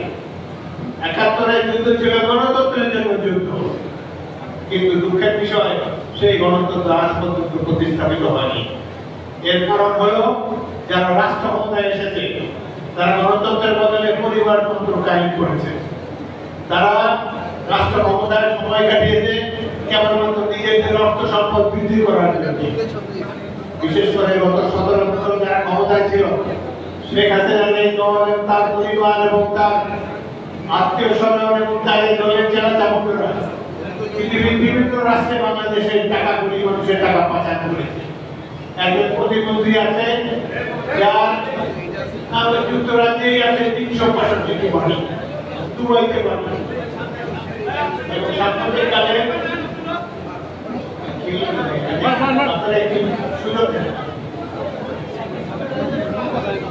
আপনারা কি শোনার দরকার আছে না? শেষ করে একটি পরাশক্তি তারা বার্মায় প্রণয়ন করেছে। এখন আমাদের দেশে একটি মানবিক করিডোরের নামে কিছু অংশ আমাদের হাত থেকে বেহাত হয়ে যাবে। তিনি বলেছেন এখানে মানবিক করিডোর দেওয়া হবে, বাইরের জাতিসংঘ কিংবা একটি বহুজাতিক বাহিনীকে আমাদের দেশে যুদ্ধে উদ্দীপ্ত করা হবে। বাংলাদেশে আমরা এই দেশের নাগরিকরা জানতে পারবো না, এই আলোচনা এখনো হয়নি। একটি জন অভ্যুত্থানের মাধ্যমে মাফিয়া সরকারকে পরিবর্তন করেছে বাংলাদেশের লড়াকু জনগোষ্ঠী। কিন্তু বাংলাদেশকে তো আরো দীর্ঘ পথ পাড়ি দিতে হবে। যেই পথ হবে গণতন্ত্রের পথ, যেই পথে আমরা পরিক্রমণ করবো জনগণের সম্পত্তিকে, সেখানে যার যতটাই পিএইচডি ডিগ্রি থাকুক, কিন্তু জনগণের সম্মতি ছাড়া এখানে কোন ধরনের যুদ্ধে বাংলাদেশকে লিপ্ত করা যাবে না। এখানে যা কিছু হবে, যা কিছু সংস্কার হবে, নির্বাচিত পার্লামেন্ট করবে। দ্রুত নির্বাচন দেন, জনগণের নির্বাচিত প্রতিনিধিরা এই দেশের সকল সংস্কার করবে। একটি সংস্কার খুবই প্রয়োজন ছিল, তত্ত্বাবধায়ক সরকারের নির্বাচন। সেটিতে সব রাজনৈতিক দল একমত হয়েছে, এটি প্রধান সংস্কার হয়ে গেছে। এরপরে যদি প্রয়োজন বিচার চালান, আপনারা চালু করেন। যে সরকার নির্বাচিত হয়ে আসবে আগামী নির্বাচনে, তারা এই সরকারের যত রকম চালান কামড়, তাদের জালিয়াতি, অর্থ পাচার সবকিছু বিচার করা হবে। বিশেষ করে যারা গুলি করে, হেলিকপ্টার থেকে গুলি করে যারা আমাদের বিভিন্ন তরুণদেরকে হত্যা করেছে, শিশুদেরকে হত্যা করেছে, তাদের বিচার করতে হবে। কিন্তু বিচার করতে একটা সময় সাপেক্ষ হয়ে যায়। এই বিচার করতে যদি 5 বছর আগে আমরা 5 বছরের নির্বাচন ছাড়া বসে থাকবো, এই নির্বাচনে তার কোনো গ্যারান্টি নেই। অবাধ সুষ্ঠু নির্বাচন হবে।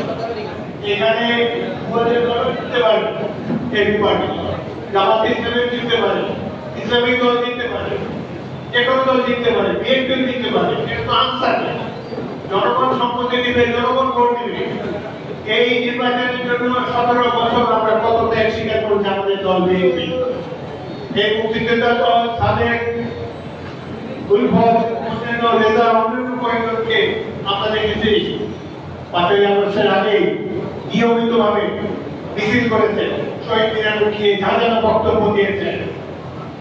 সুতরাং এই যে পরিবর্তন ঘটানো হয়েছে, এই দেশের জন্য মুক্তিযোদ্ধা প্রজন্ম তাদের সক্রিয় সংগ্রামের ফলে এই সরকারের পরিবর্তন হয়েছে। হাসিনাকে বিদায় করতে অনেক কষ্ট লাগে যখন দেখি উপদেষ্টারা যাদের বাংলাদেশে কোনো অবদান নেই। মুক্তিযুদ্ধ কত খান, এরশাদ খান, সর্বশেষে হাসিনা মিয়া, তাদের বিরুদ্ধে এত সংগ্রাম করলো বাংলাদেশের লড়াকু মানুষ। এদের তো একটা স্টেটমেন্ট দিতে দেবেন, একদিনও রাজপথে নামে না, একটা ফেসবুকে স্ট্যাটাস দেবেন। এখন তারা দিন সব উপস্থিত হবে বসে আছে। কিভাবে এরা পাদগতিকের আলোয় আসে আমি বুঝতে হবে। যারা ত্যাগ দীক্ষা করেছে, তারা জীবন বানিয়ে রেখেছে, তাদেরকে এখানে দেখি না। তারা প্রফেসর ইউনুসকে আমরা, তিনি দেশের কৃতি সন্তান, দেশের গৌরব, আমরা তাকে সব রাজনৈতিক দল সমর্থন দিয়েছি, ভবিষ্যতে কিন্তু তিনি আমাদেরকে আশাহত করেছেন। বিশেষ করে তিনি অসন্তবার বলবেন, এটা তো আমরা অনুকল্পনাও করি না। তাও বলেছেন বিদেশে, জাপানে গিয়ে তিনি বলেছেন একটা মাত্র দল বিএনপি জুনের ভাই ডিসেম্বরের মধ্যে নির্বাচন চায়।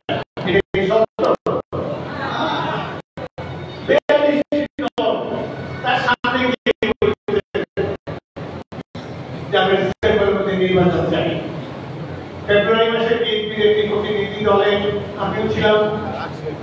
প্রধান উপদেষ্টা সকল রাজনৈতিক দলকে আহ্বান জানিয়েছেন। সেদিন আমার স্পষ্ট মনে আছে, আমাদের সামনেই তিনি বলেছেন ডিসেম্বর মাসে নির্বাচন হবে।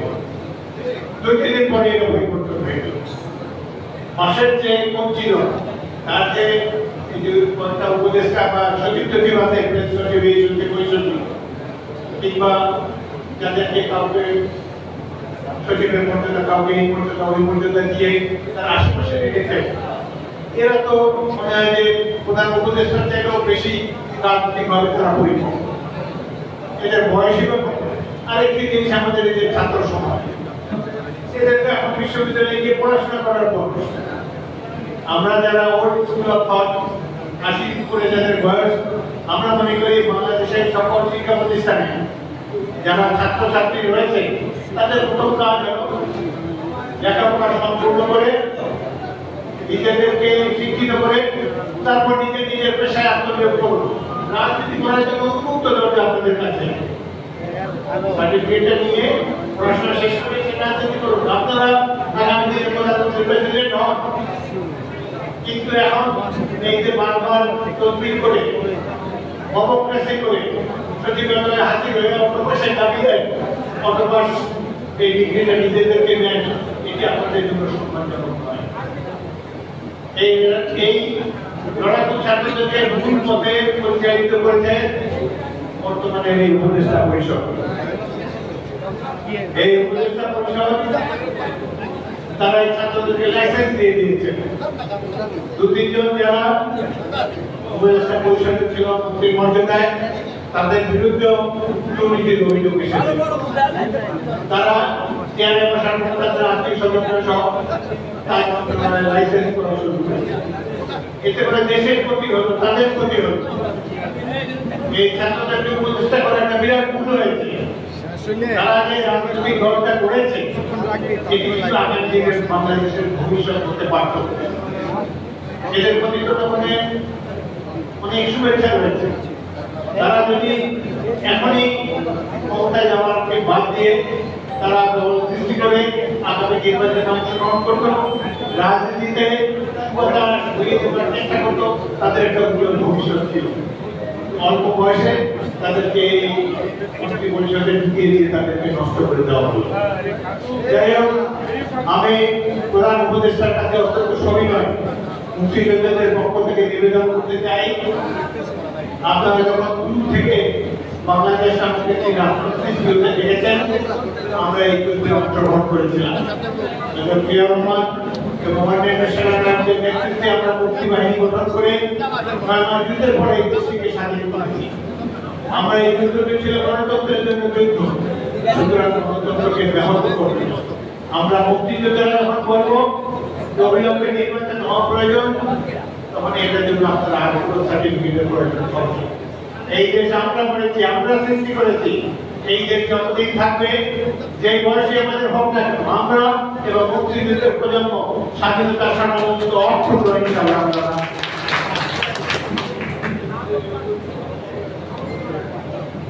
আর একটি কথা, আমরা একটি দুর্বল জাতিতে পরিণত হয়েছি। ৭১-এর সেই বাংলাদেশ এখন আছে। আমরা ৭১-এ যেরকম ছিলাম সেটা আমরা যুদ্ধ করেছি, এখন আমরা যুদ্ধ করার সেন্টার এখন করতে নাই কেন? এটিকে বাংলাদেশের রাজনৈতিক নেতারা, তারা এদেরকে চুরি চামারি শিখিয়েছে, রাজনৈতিক বক্তব্যে কেমন মাত্র নেতার বন্দনা করতে শিখিয়েছে, এবং তারা কিভাবে অর্থ সম্পদ সৃষ্টি করে হয় রাষ্ট্র ক্ষমতায় গিয়ে এটি তারা তথ্যের মধ্যে এই বীজ বপন করে দিয়েছে। যেই কারণে রাজনৈতিক দলগুলো হয়েছে, রাজনৈতিক দলগুলো এখন আর জনগণের কাছে প্রচার পাত্র নয়। এখন যদি সত্যি সত্যি পরাশক্তির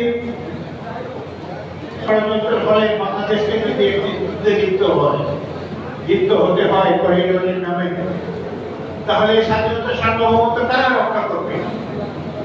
সেই জন্য আমি মনে করি মুক্তিযোদ্ধারা, আমরা যারা জীবিত আছি, আপনারা যারা জীবিত আছেন, আমরা মুক্তিযুদ্ধের প্রজন্মকে নিয়ে আমরা প্রচারণার মাধ্যমে বাংলাদেশের তরুণ সমাজকে একটি যোদ্ধার জাতিতে গড়ে তুলতে হবে।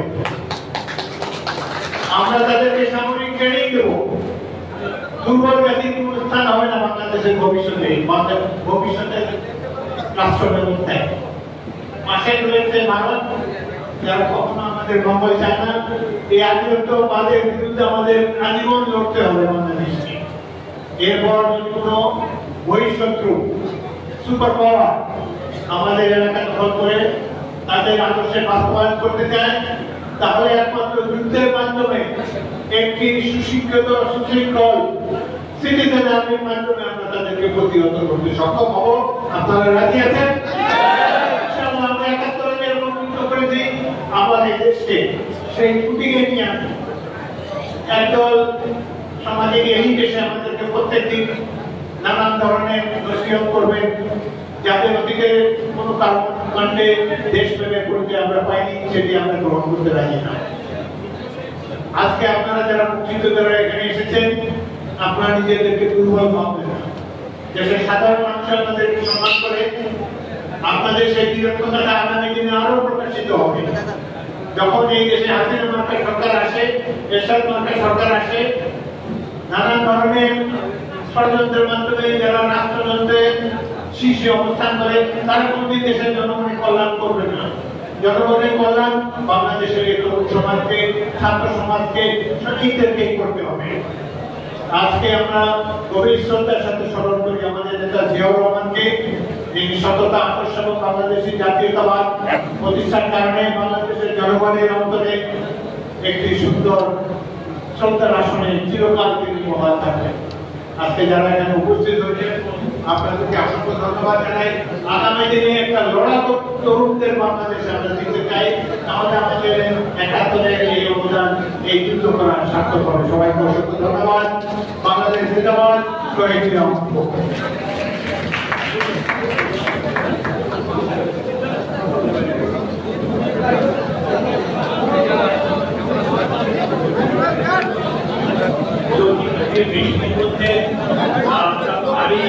তাহলে কিছু করবো, না হলে